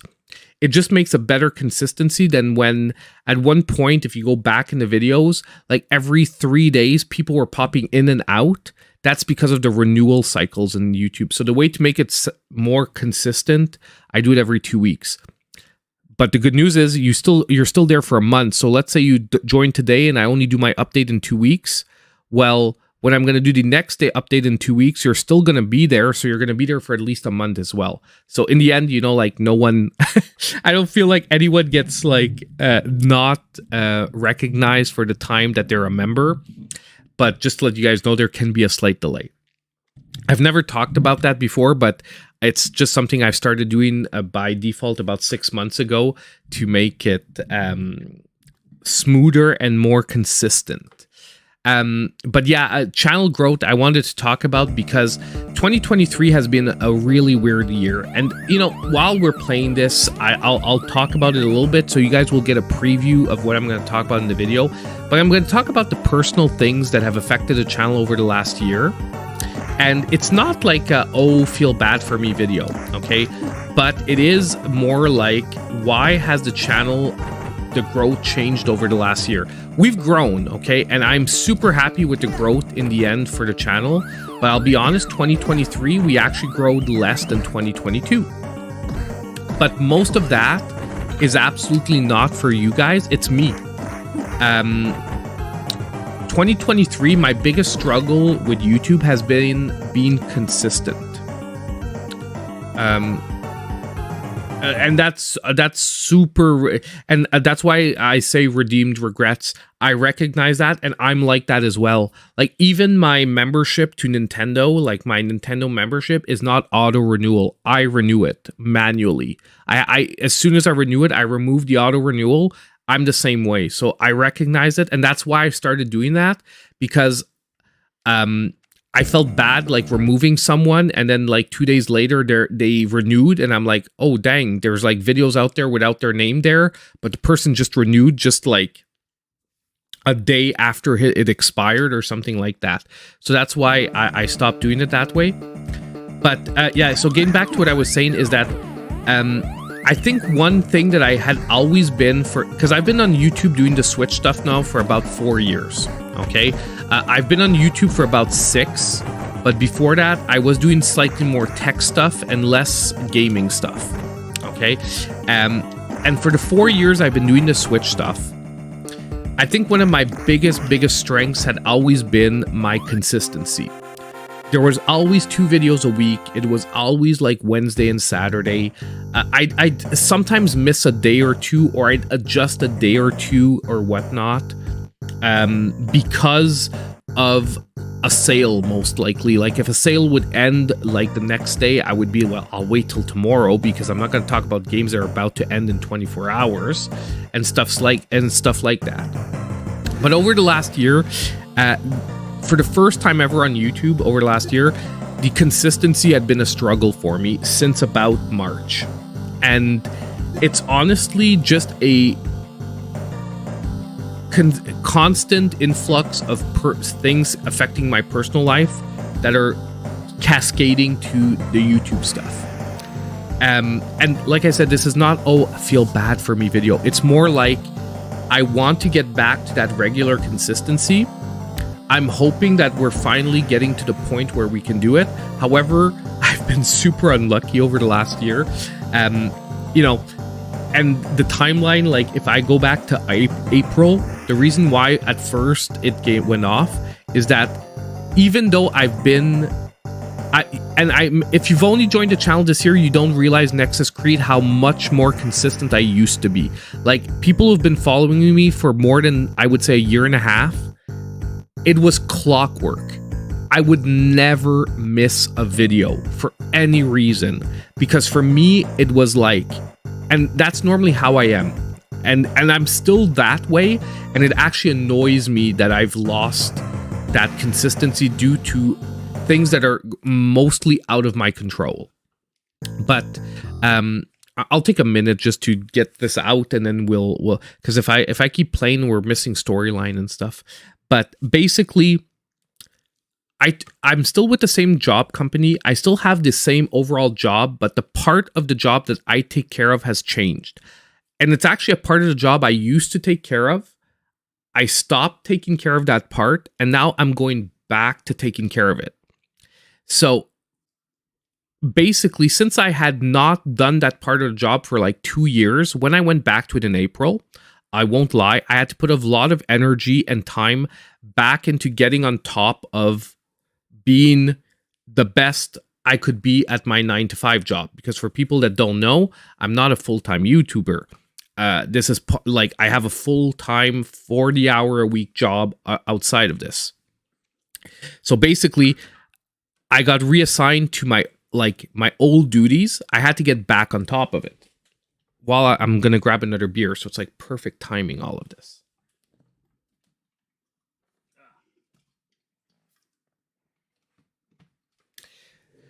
So basically, yeah, so I got reassigned to my old job. So for, I would say April, May, and June, I got assigned to my old job, and basically that was affecting a lot of the YouTube stuff because energy-wise, time-wise, for the first time ever, I was like out of time more than usual, where I couldn't actually, and I couldn't make up for it just by staying up late at night, because I had to be, you know, good at my job when I woke up in the morning.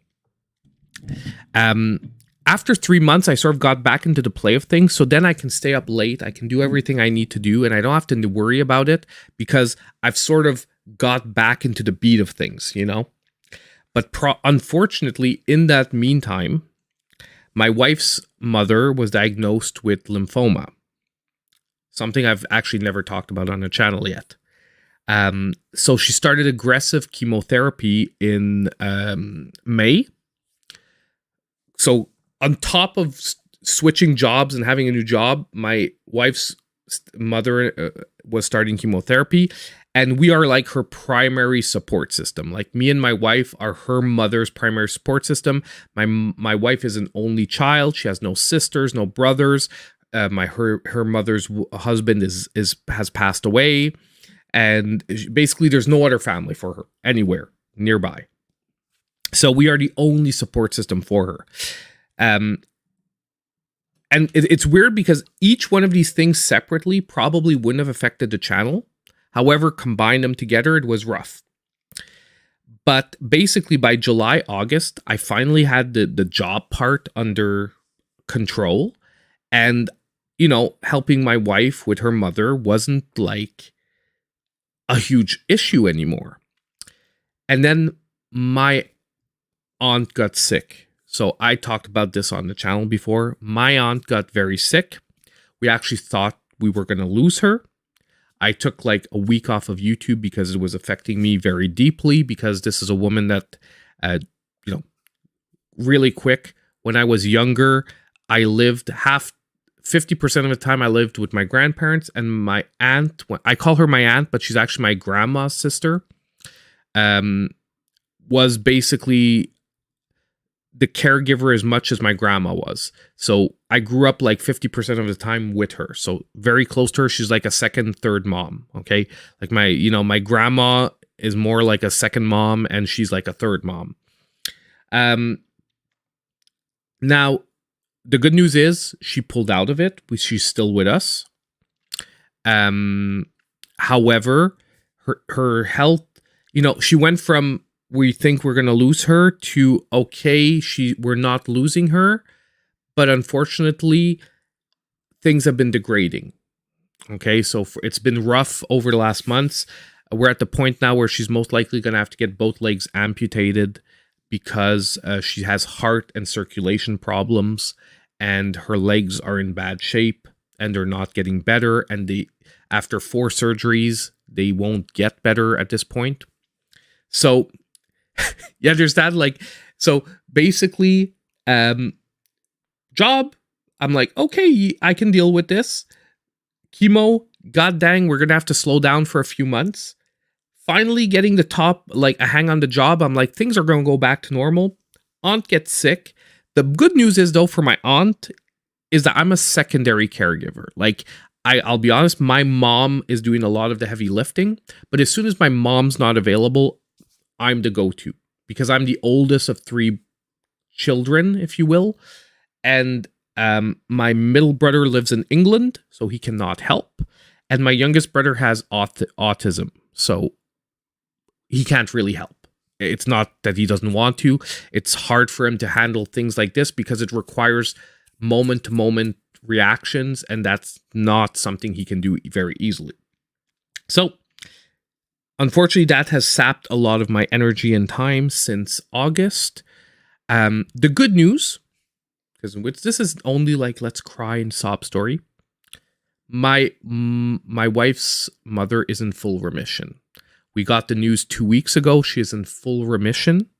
So we have positive vibes for the holidays. My aunt, by the way, when I'm saying we might lose her one day, she is 89 years old. So I love her to death. I hope she's with us for as long as possible. But at the same time, I know we don't have 25 years left. You get what I mean? Like, she's 89 years old. So it's sad, but that's where it is. So things are positive, but so I'm hopeful that now, and there's other minor things that got mixed in there. We have a teacher strike right now, so all of my kids are at home full time. I talked about it. Hopefully after the holidays, the teacher strike is going to be over. But over the last 2 weeks, that's especially what's been affected a lot of the side recording time, because I record a lot during my lunch breaks, after work, before the kids get home. However, I'm going to solve that in a double fashion. Number one, hopefully this teacher strike is going to go over, so that's going to stop affecting the schedule. Number two, I'm going to be buying a microphone, the MV7, that is most likely going to be allow me to record while people are walking above me. Because this current microphone is excellent, however, it is too sensitive. And because it is a condenser mic, it's really hard to lower its sensitivity to ambient noise.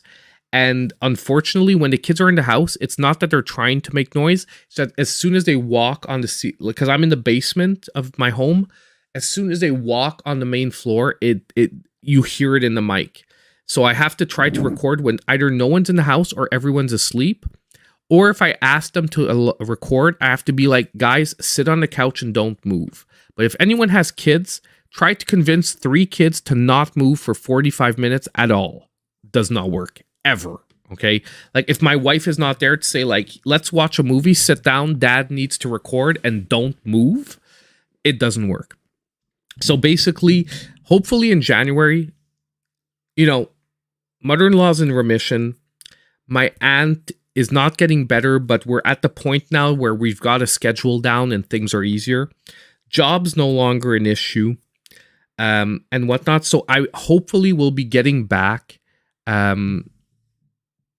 it does have the puffy ring, and I actually used to have this as a sound dampener as well.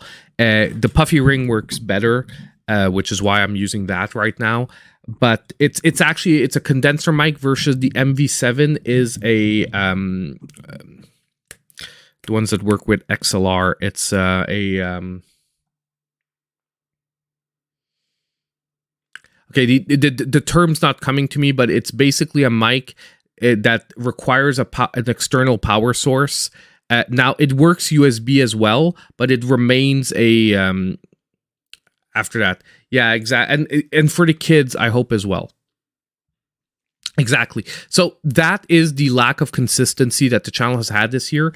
And when I say that, it's just that I do believe that had I not lacked the consistency, we would easily have like 1,000 to 2,000 subscribers more, and the channel would have more views than it had this year. And it's not bad views. I'm very happy with where the channel is based on the number of videos I put out and what I did, but it's not where I envisioned the channel being at the end of the year, if that makes any sense to anyone out there. So I'm happy because with everything that happened, the channel still grew and still did well, but it's not what I would have wanted for 2023. So hopefully 2024 is going to be a super fresh start. And I am going to try to dedicate a lot more of my time and energy to making sure that the content is consistent, better, and more fun in general. Because I do know a lot of my content is a lot of information, and I don't put a lot of fun all the time into my content. And it's just because I'm a very information-oriented dude. So that's the way I am. But that's what's going to happen. So hopefully the whole message, the whole thing was to say, I hope that 2024 is going to be like and to be honest as well, we need a Switch 2. At this point, people are a little saturated with Switch 1. We need the successor to the Switch. We need something new to get excited about. That is affecting the views overall just because the hype is not there as much. But I really want to get things rolling hardcore for the channel, because my wish is that halfway through the year, I will be able to go see my employer of my full-time job and tell them that I'm cutting an hour out of my work week, and that will become an extra dedicated day to YouTube to make the content better, to make the channel better, to make the channel more fun. And the one thing that I'm going to be honest has to up is I will have to increase if I do that, I have to increase sponsored content. but I want the sponsored content to not feel like it's replacing any of the regular content. I want it to feel like it's a bonus. And if you don't want to watch it, don't. Because I know, like, for example, I've been getting a lot of comments on the videos I'm doing for, whatchamacallem, you know, for different sponsors saying like, hey, these aren't the kind of games we normally see from you. Why are you talking about these games? I would never talk about what I would consider bad or rip-off games, but at the same time, there are games that everyone likes out there, and there are mobile quality games that are fun on the Switch. And where I don't have an issue talking about them is that when the company's selling their games for 50 cents to $2, and you're getting a fun mobile game where you can waste a few hours here and there on, to me, that's not bad value. What to me is a rip-off game is if they were trying to sell those games for $40, like Rise of Kong, like what the heck was that other one that they did from The Walking Dead? But that is rip-off games to me. But when a company is saying like, hey, my game's a mobile port, for $2 you can play it on the Switch without ads. To me, I'm like, I play mobile games when on my phone when I don't know what to do. So I'm like, well, how the heck should I feel bad about talking about them on a video? And at the same time, the company, I think, does fair releases, and they're always honest with the description of their games. To me, that's the most important thing, is that if I'm sponsoring a game where it's like, let's say a mobile type game, it's important to me that the description of the game matches what you're getting. They're not telling you that you're getting like the RPG of the year with, you know, like with revolutionary characters and blah, blah, blah. Most of these games, what they say is they're like simple game where you get to, you know, cut fruit and have a ASMR experience. And you play the game and that's what you're getting. So to me, that's not like dishonest or a bad game because they're telling you what you're getting. Topaz is being extremely annoying right now. Topaz, move. I have to move. Move.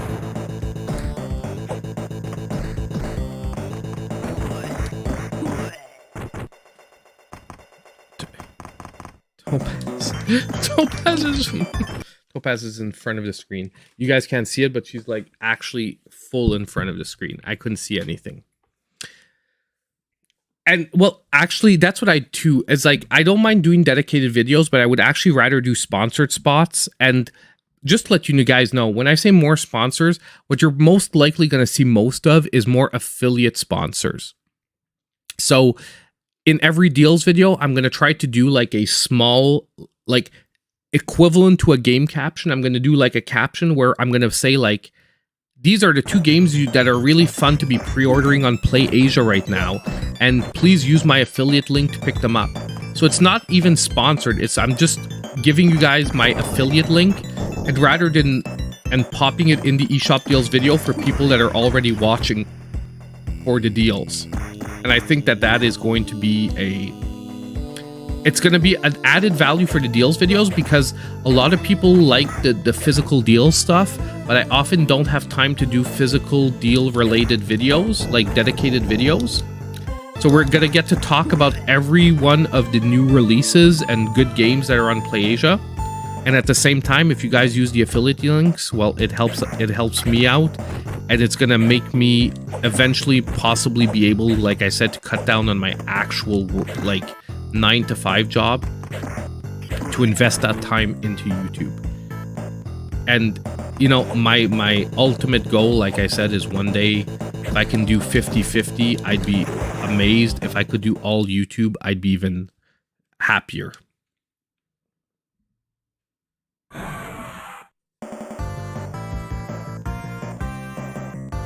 And that's fine. And the one thing, like I said, is I hope you guys respect that I'm just doing that to make the channel grow bigger.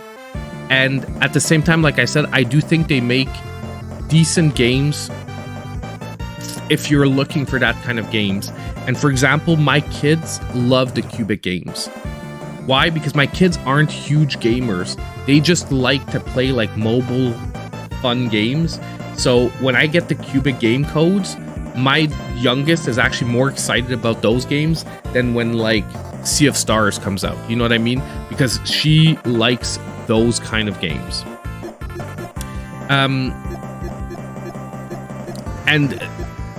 And that's what I'm saying is like I'd prefer, I have no problem with someone in the comments saying I don't like these videos, and that's fine. I want to try the survival game.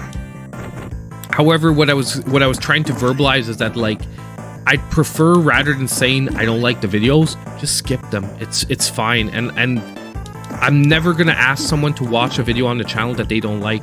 Like I did the Lego stuff. Almost no one watched the Bowser build, and I'm perfectly fine with that. Doesn't mean I'm gonna stop because I'm gonna do more Lego stuff because I like doing it, but you know what I mean? Like I don't want someone watching a video that they don't like just because I put it out. I mean, I hope you give it a... I like it when people give maybe content a chance that they normally wouldn't try to see if maybe it's something they end up enjoying. But at the same time, if you don't, please don't watch it. Don't put yourself through watching a video just because you know what I mean? Like you want to help me out. I want you guys to like the content I put out. And the cubic game videos, like I said, number one is they have a few gems in there. Okay, there are a few really good gems on the cubic games, like for whether it be mobile or just general gaming. And on top of it, like I said, I find that they are very honest with the description of their videos. And wow, so I did crappy in the survival. But yeah, so we went way off topic, but my goal wasn't to talk about that stuff though. It just went into that because that's where it was. Just because I wanted to be honest that if people like... For a long time, I never had sponsored videos on the channel. So, I mean, I get why some people are like, why all of a sudden are we getting sponsored videos? But it's really so that I can dedicate myself more to YouTube. And the bonus for that is that you don't have to watch them if you don't want to. And you're most likely going to get better and more high quality content for the rest. That's sort of where I was going with that.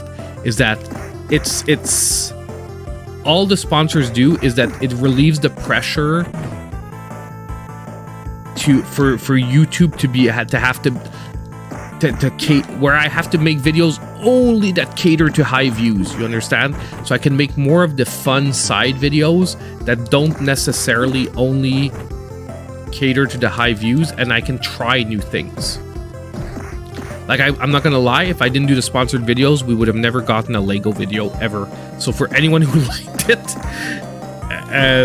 there's no way I could have bought Bowser without that on the channel. And whenever I said maybe I would have bought for myself, but I would have never bought it like as channel video content stuff. I might have still made content out of it, but oh my god, I am freaking terrible. I should try Jackie Chan Adventures. I heard that was a good one. Okay, you know what? I feel like what time is it? 9:40. I feel like I've got another half hour into me. How about we play one of the old school Double Dragons? I feel like we tried Double Dragon Advance. We tried Super Double Dragon. Now I think it's time for Double Dragon 2. And I'm glad. And by the way, I know, however, that quality-wise, a lot of things needed to improve, which you're going to see in the next video. Like I said, I talked about it earlier. Better camera. The next build is going to be not as big, so I won't have to go as fast on the high speed.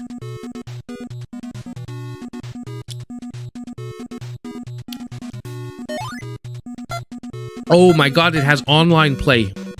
Guys, Double Dragon 2 has online play. I have to check this out quick.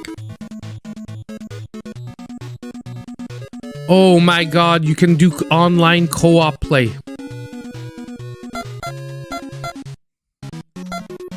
Oh, guys, this is freaking amazing.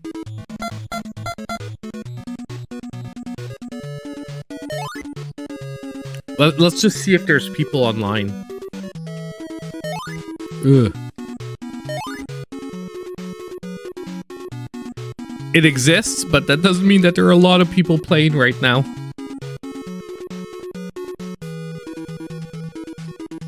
Ugh.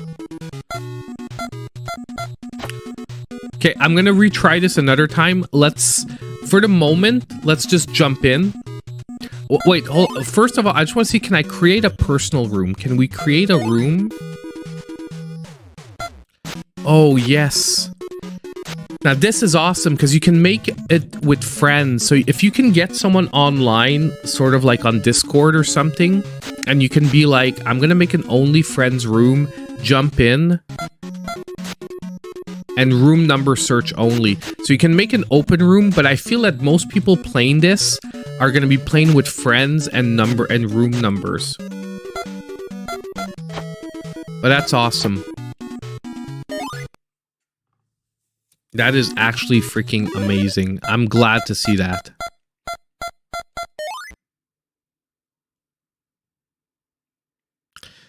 Press button 1 or 2 in the opposite direction. Press button 1 or 2.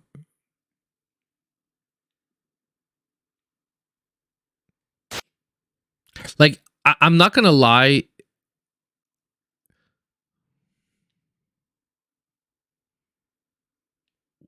How did they do this? Because there's only 2 buttons normally, but there's 4 buttons here. You have button 1, button 2, button 3, button 4.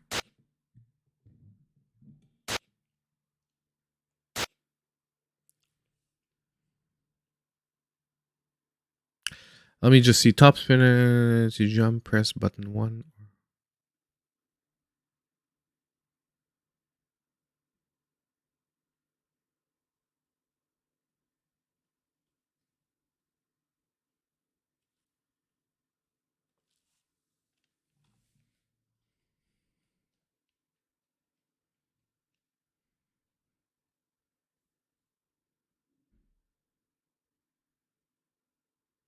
Yeah, so it's all with the both attack buttons, but attack button 1 and 2 and 3, I'm not getting.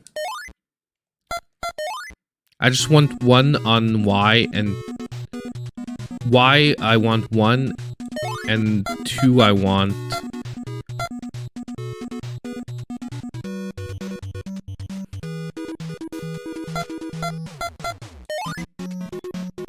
Button 1, I want Y. Button 2, I want B.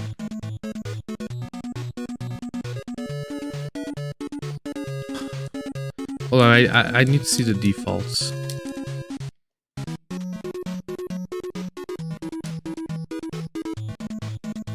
Hold on. How do they do this? I'm not getting how they're... Okay. So, button... Oh, okay, because they put a button 1 plus 2. So R is 1 plus 2. I got it.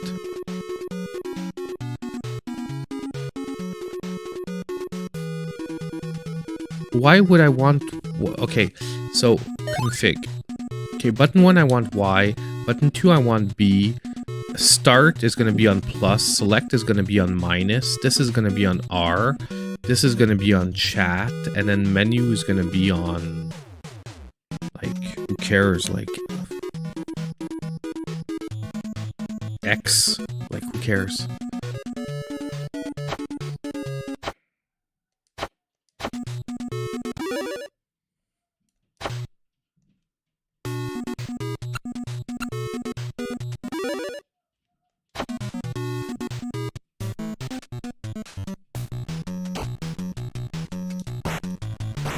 Okay, why is button 1 not working and button 2 not working? Hey, they put it back to A. They didn't keep my settings.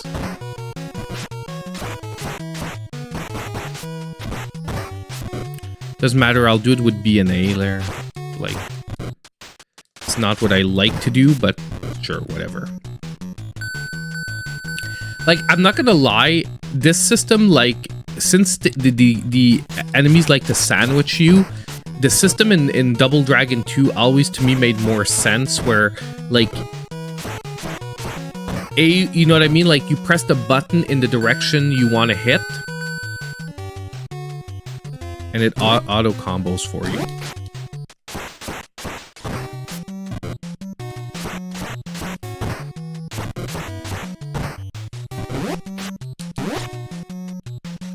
It's only the spin jump. I'm not sure. Oh, wait. Okay, there. Got it.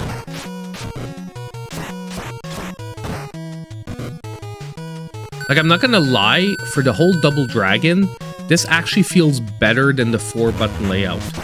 Which is weird, because most games, when you got to 4-button layouts, felt better.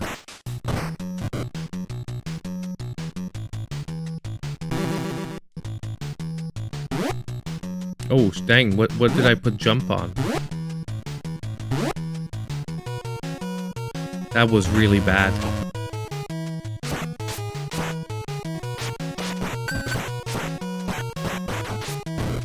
Ugh.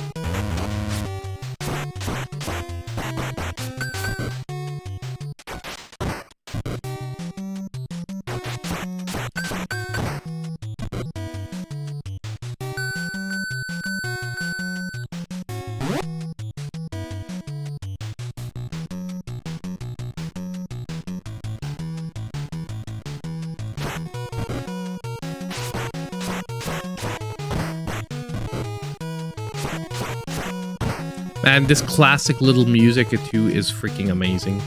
Love Double Dragon 2. And honestly, it really was a huge upgrade from the first one, while at the same time feeling like it was the same game. Double Dragon 3 really screwed the pooch on the Double Dragon series. I know I'm gonna keep saying it. Yeah, exactly. 1+2 jump. That's what I forgot. That's why I'm like, I put it on R.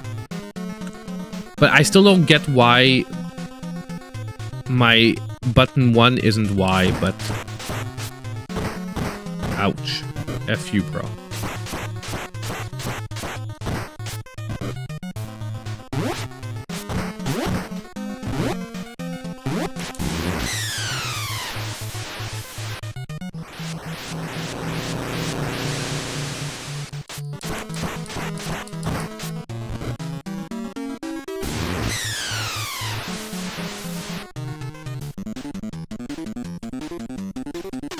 Beat his ass. We do not talk about Double Dragon 3. It just doesn't exist. Seriously though, Double Dragon 4, for all the slack it gets because it's old school, is a much better sequel to Double Dragon 2 than Double Dragon 3 was.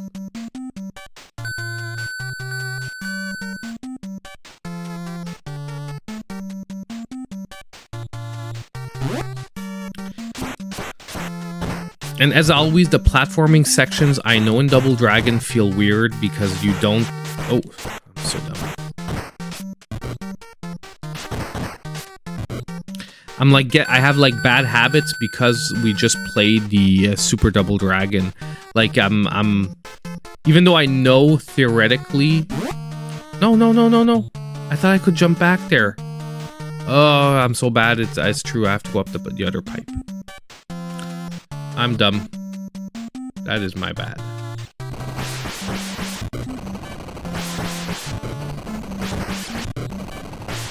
What the heck?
I know, I heard that too.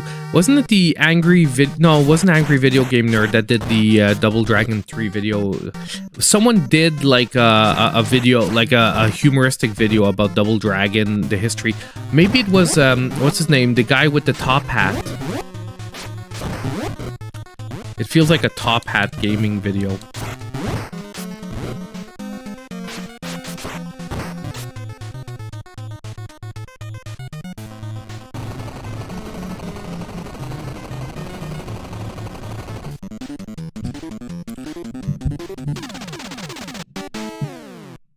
Anyone play a Voice of Cards game? No, I haven't yet. But like I said, guys, tomorrow, most likely we'll be getting an eShop Deals video. I'm going to try to be getting that out midday. Oh, damn, I forgot. True, it sucks me out. Everything goes well, I should be able to get that out midday.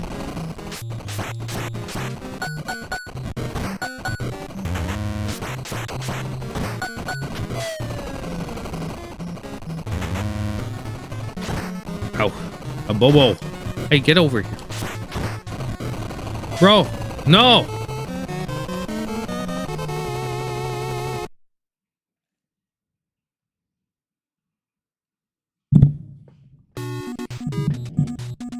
That did not happen. I was doing so decent till a freaking... that. And the worst is it's like the easiest level where all you have to do is knock the guys down near the door and they freaking pop out of the door. Instead, I popped out of the door like twice. Ugh.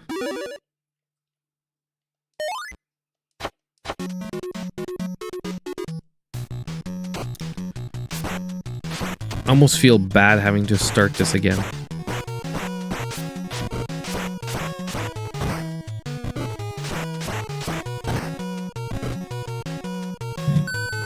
The worst is the game itself isn't actually that long here. We're gonna retry a bit. We're probably not gonna finish it right now, but I'm a little disappointed there. I'm not gonna lie, every time I finish this, I think I did it in co-op though.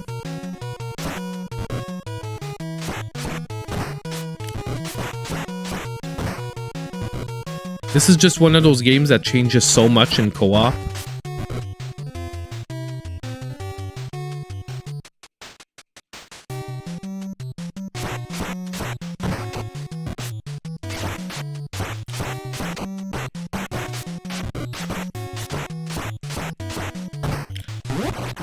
And why can I do this now, but every time I was trying to do it earlier, it was not working.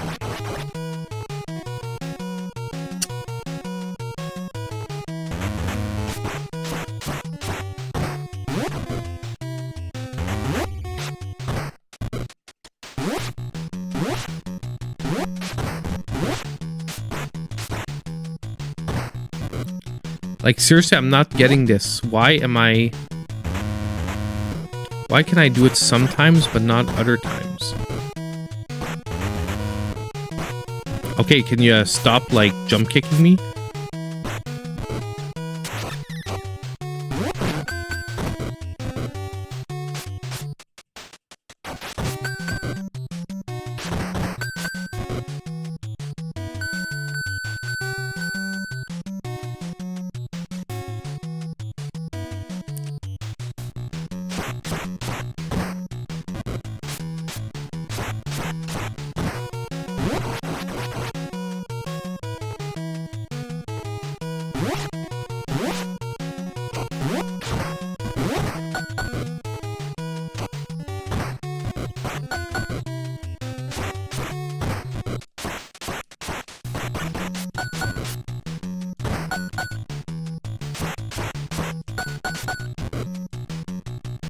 Doesn't really matter because we can't take our sticks into the boss.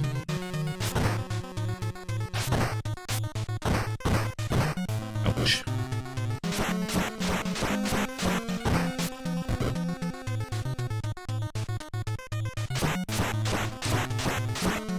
Yeah, but I actually have a button of 1 plus 2.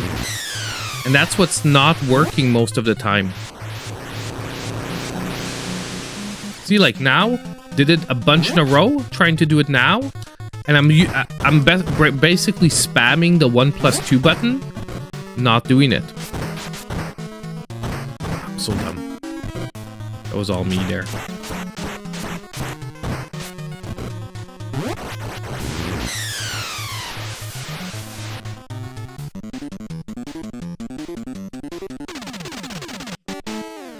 Like, I have a 1 plus 2 button because I have it on the R button. So theoretically, it should make it way easier.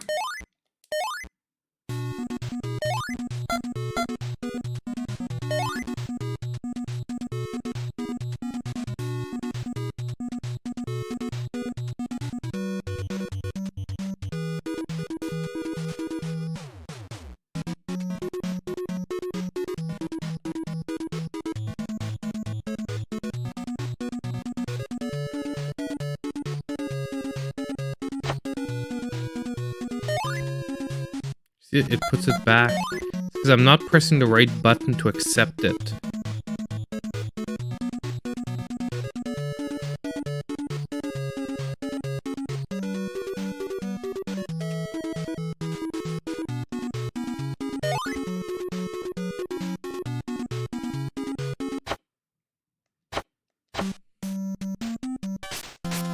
Now I have it.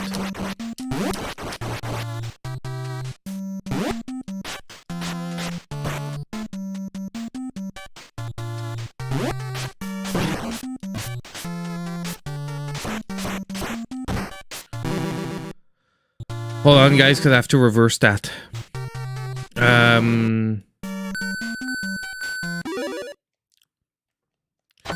have to reverse it because it's the opposite way. It's button 1 and 2 have to be reversed.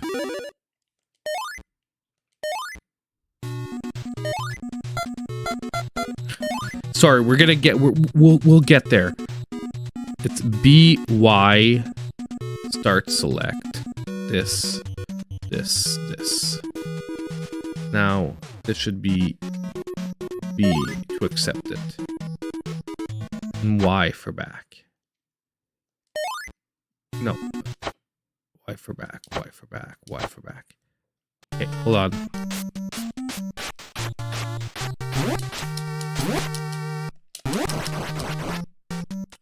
There we go.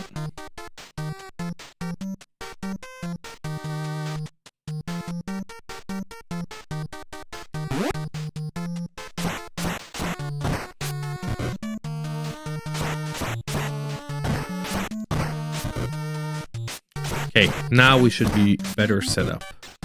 Because I actually don't have to use the R button now, I can use the actual 2 buttons. Which is more like I'm used to on the old NES pad.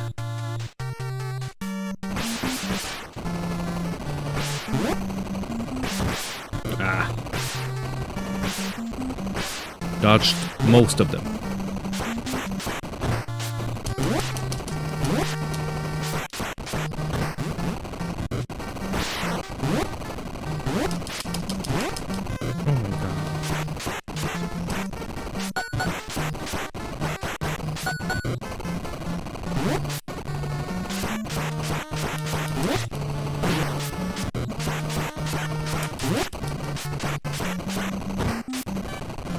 There we go.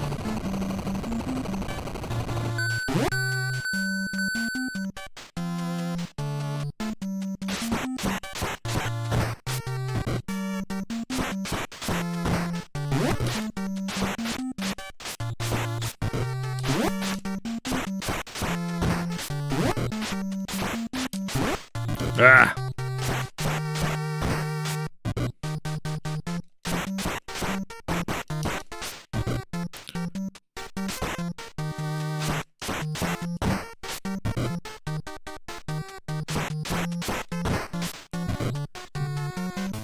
Patrick Kane got a hat trick.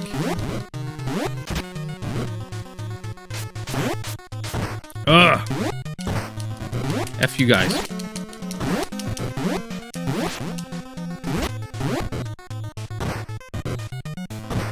Hey.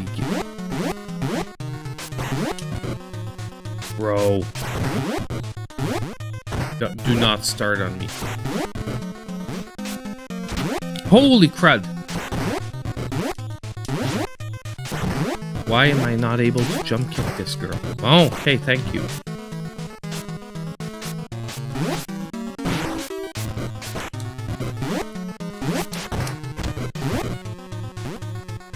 Normally you can jump kick these two easily.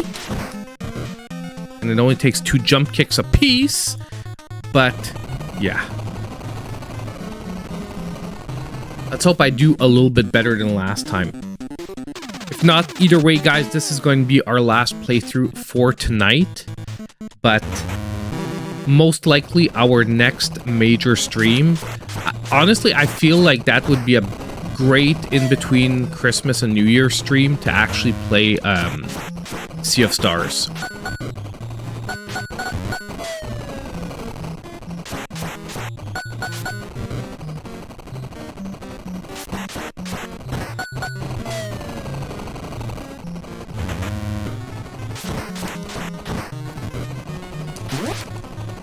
Oh, dang.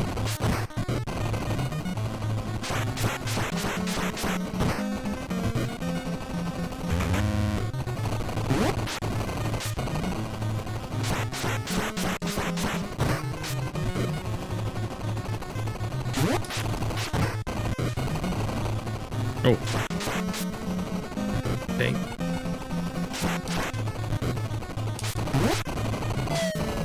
There we go. Woo. Yeah, it'll be an extra long stream. Like most likely, because I'm working 3 days next week, but after that I'm off for 10 days straight.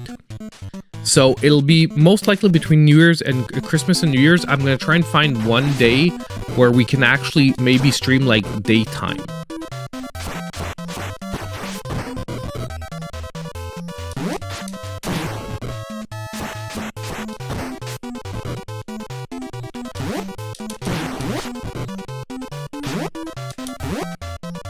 If you can get the timings on those knees, I've never been very good at them though.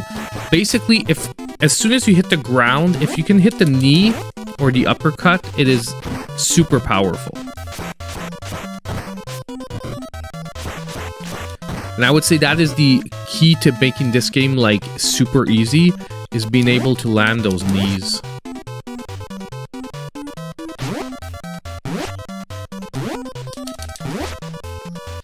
I'm not getting it.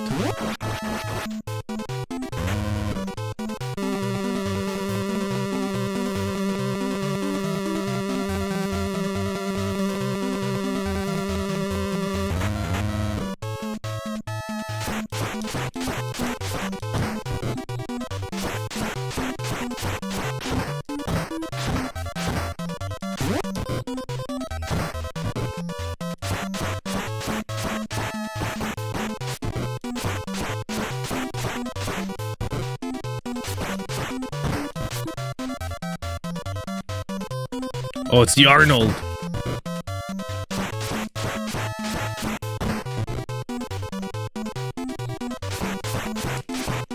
Ugh.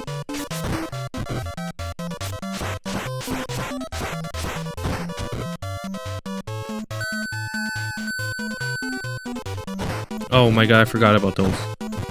No! F you. The platforming sections in Double Dragon have always felt like wonky.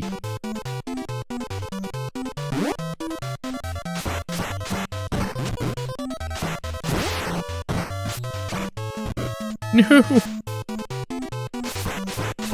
Last life.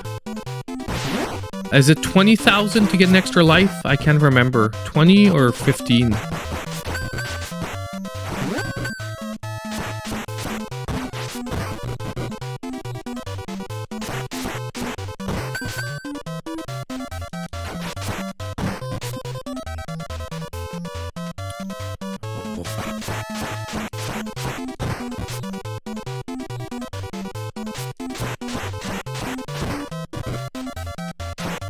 Ugh.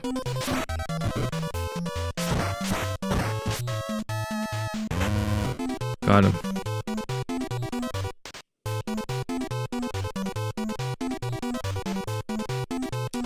No! I jumped. Dude, I jumped. I pressed the button. Oh, man, that feels bad to end like that. God dang it. I always said it, the platforming sections were the only, like, wonky sections in the game where it sometimes just felt bad like that, where I pressed the 2 buttons and I'm like, what the heck, how did I not get the timing?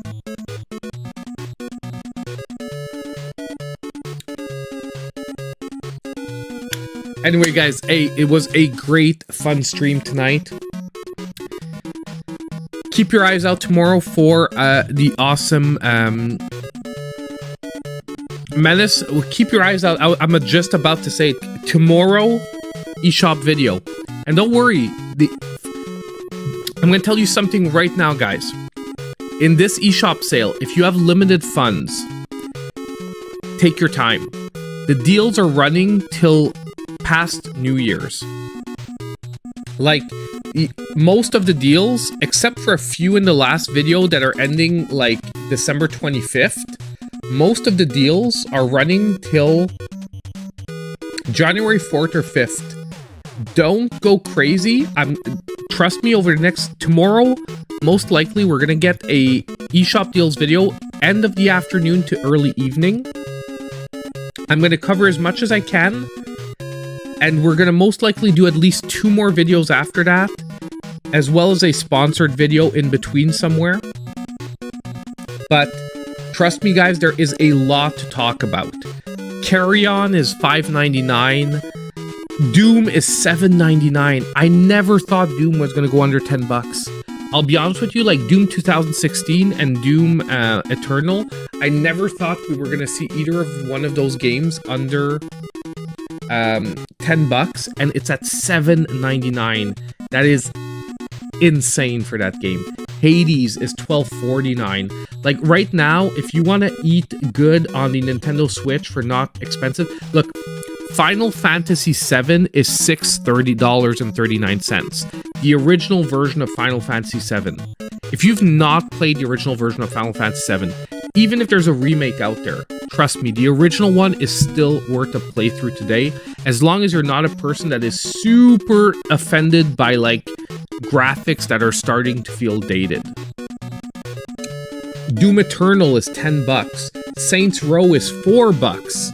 Saints Row the Third, $4. Klonoa, the Fantasy series, $10. Nobody Saves the World, $10. It's Death's Door, $7.99. Right now, you can play games that are rated 9 and above for under $10. That is like mind-blowing. Okay? But, so yeah, so tomorrow, eShop Deals video. Over the next few days, you will get a lot. Eastward is $12.49. Like, it keeps going and going and going.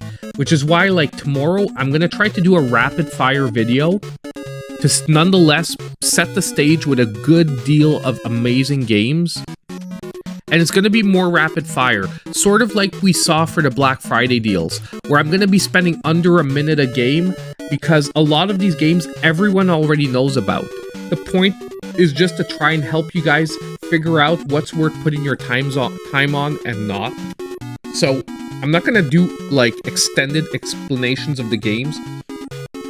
I'm going to say why it's good, what genre it is, and, you know, whatnot. And like I said, the next few weeks are most likely going to be packed. I'm going to be doing a ton of unboxing videos in between on the channel, so you guys can take a look at everything that's in these things. We're going to start reviewing the new controller with the headset. I'm gonna film the unboxing sections so I can actually take them out of the box and we can look at the rest of it. And then we will we've got the award show is going to be coming up first week of January. So I'm going to announce it when we do the award show, but that will be the regular timeline. November 15th, we start the voting. December 15th, we close the voting, and the show is going to be first week of January. That is going to be our timeline from now on every year for the Maple Syrup Gaming Awards. So anyway, guys, have a great one. Thank you so much for showing up. Thank you so much for helping out for the channel all year long, being here all the time for the streams. And we have a lot to look forward for in 2024. Sorry that I rambled on there for a long time with like 2023, but I wanted you guys to know that I know it's my, like, the channel still grew beautifully, but I wanted you all to know that I know it was mostly my inconsistency that led to maybe less of a growth than we could have had. So if you guys want to know what you can do to help the channel grow, just keep watching, liking the videos, and like I said, if you know anyone that you think would like the content, send them a link to the video. And if you guys are talking about my videos on social media, I am not a person that's going to strike you or anything like that. The only time I would do that is something that would be someone reposting my video as their own, or someone that would like get extremely toxic about the videos. That is the only thing that where I would be like, yeah, I think I'm done with that. You know what I mean? But anyone who wants to talk about it, you know, react to the videos, stuff like that, it's all good. So have a great one, guys. Merry Christmas, happy holidays. No matter where you are in the world, no matter what you're celebrating, I hope you have a great one with your family. We're going to be seeing each other video form before Christmas, but we most likely are not going to be seeing ourselves stream form before Christmas. So have a great one, and as usual, I hope I'll see all of you in my next video. Have a great one, guys.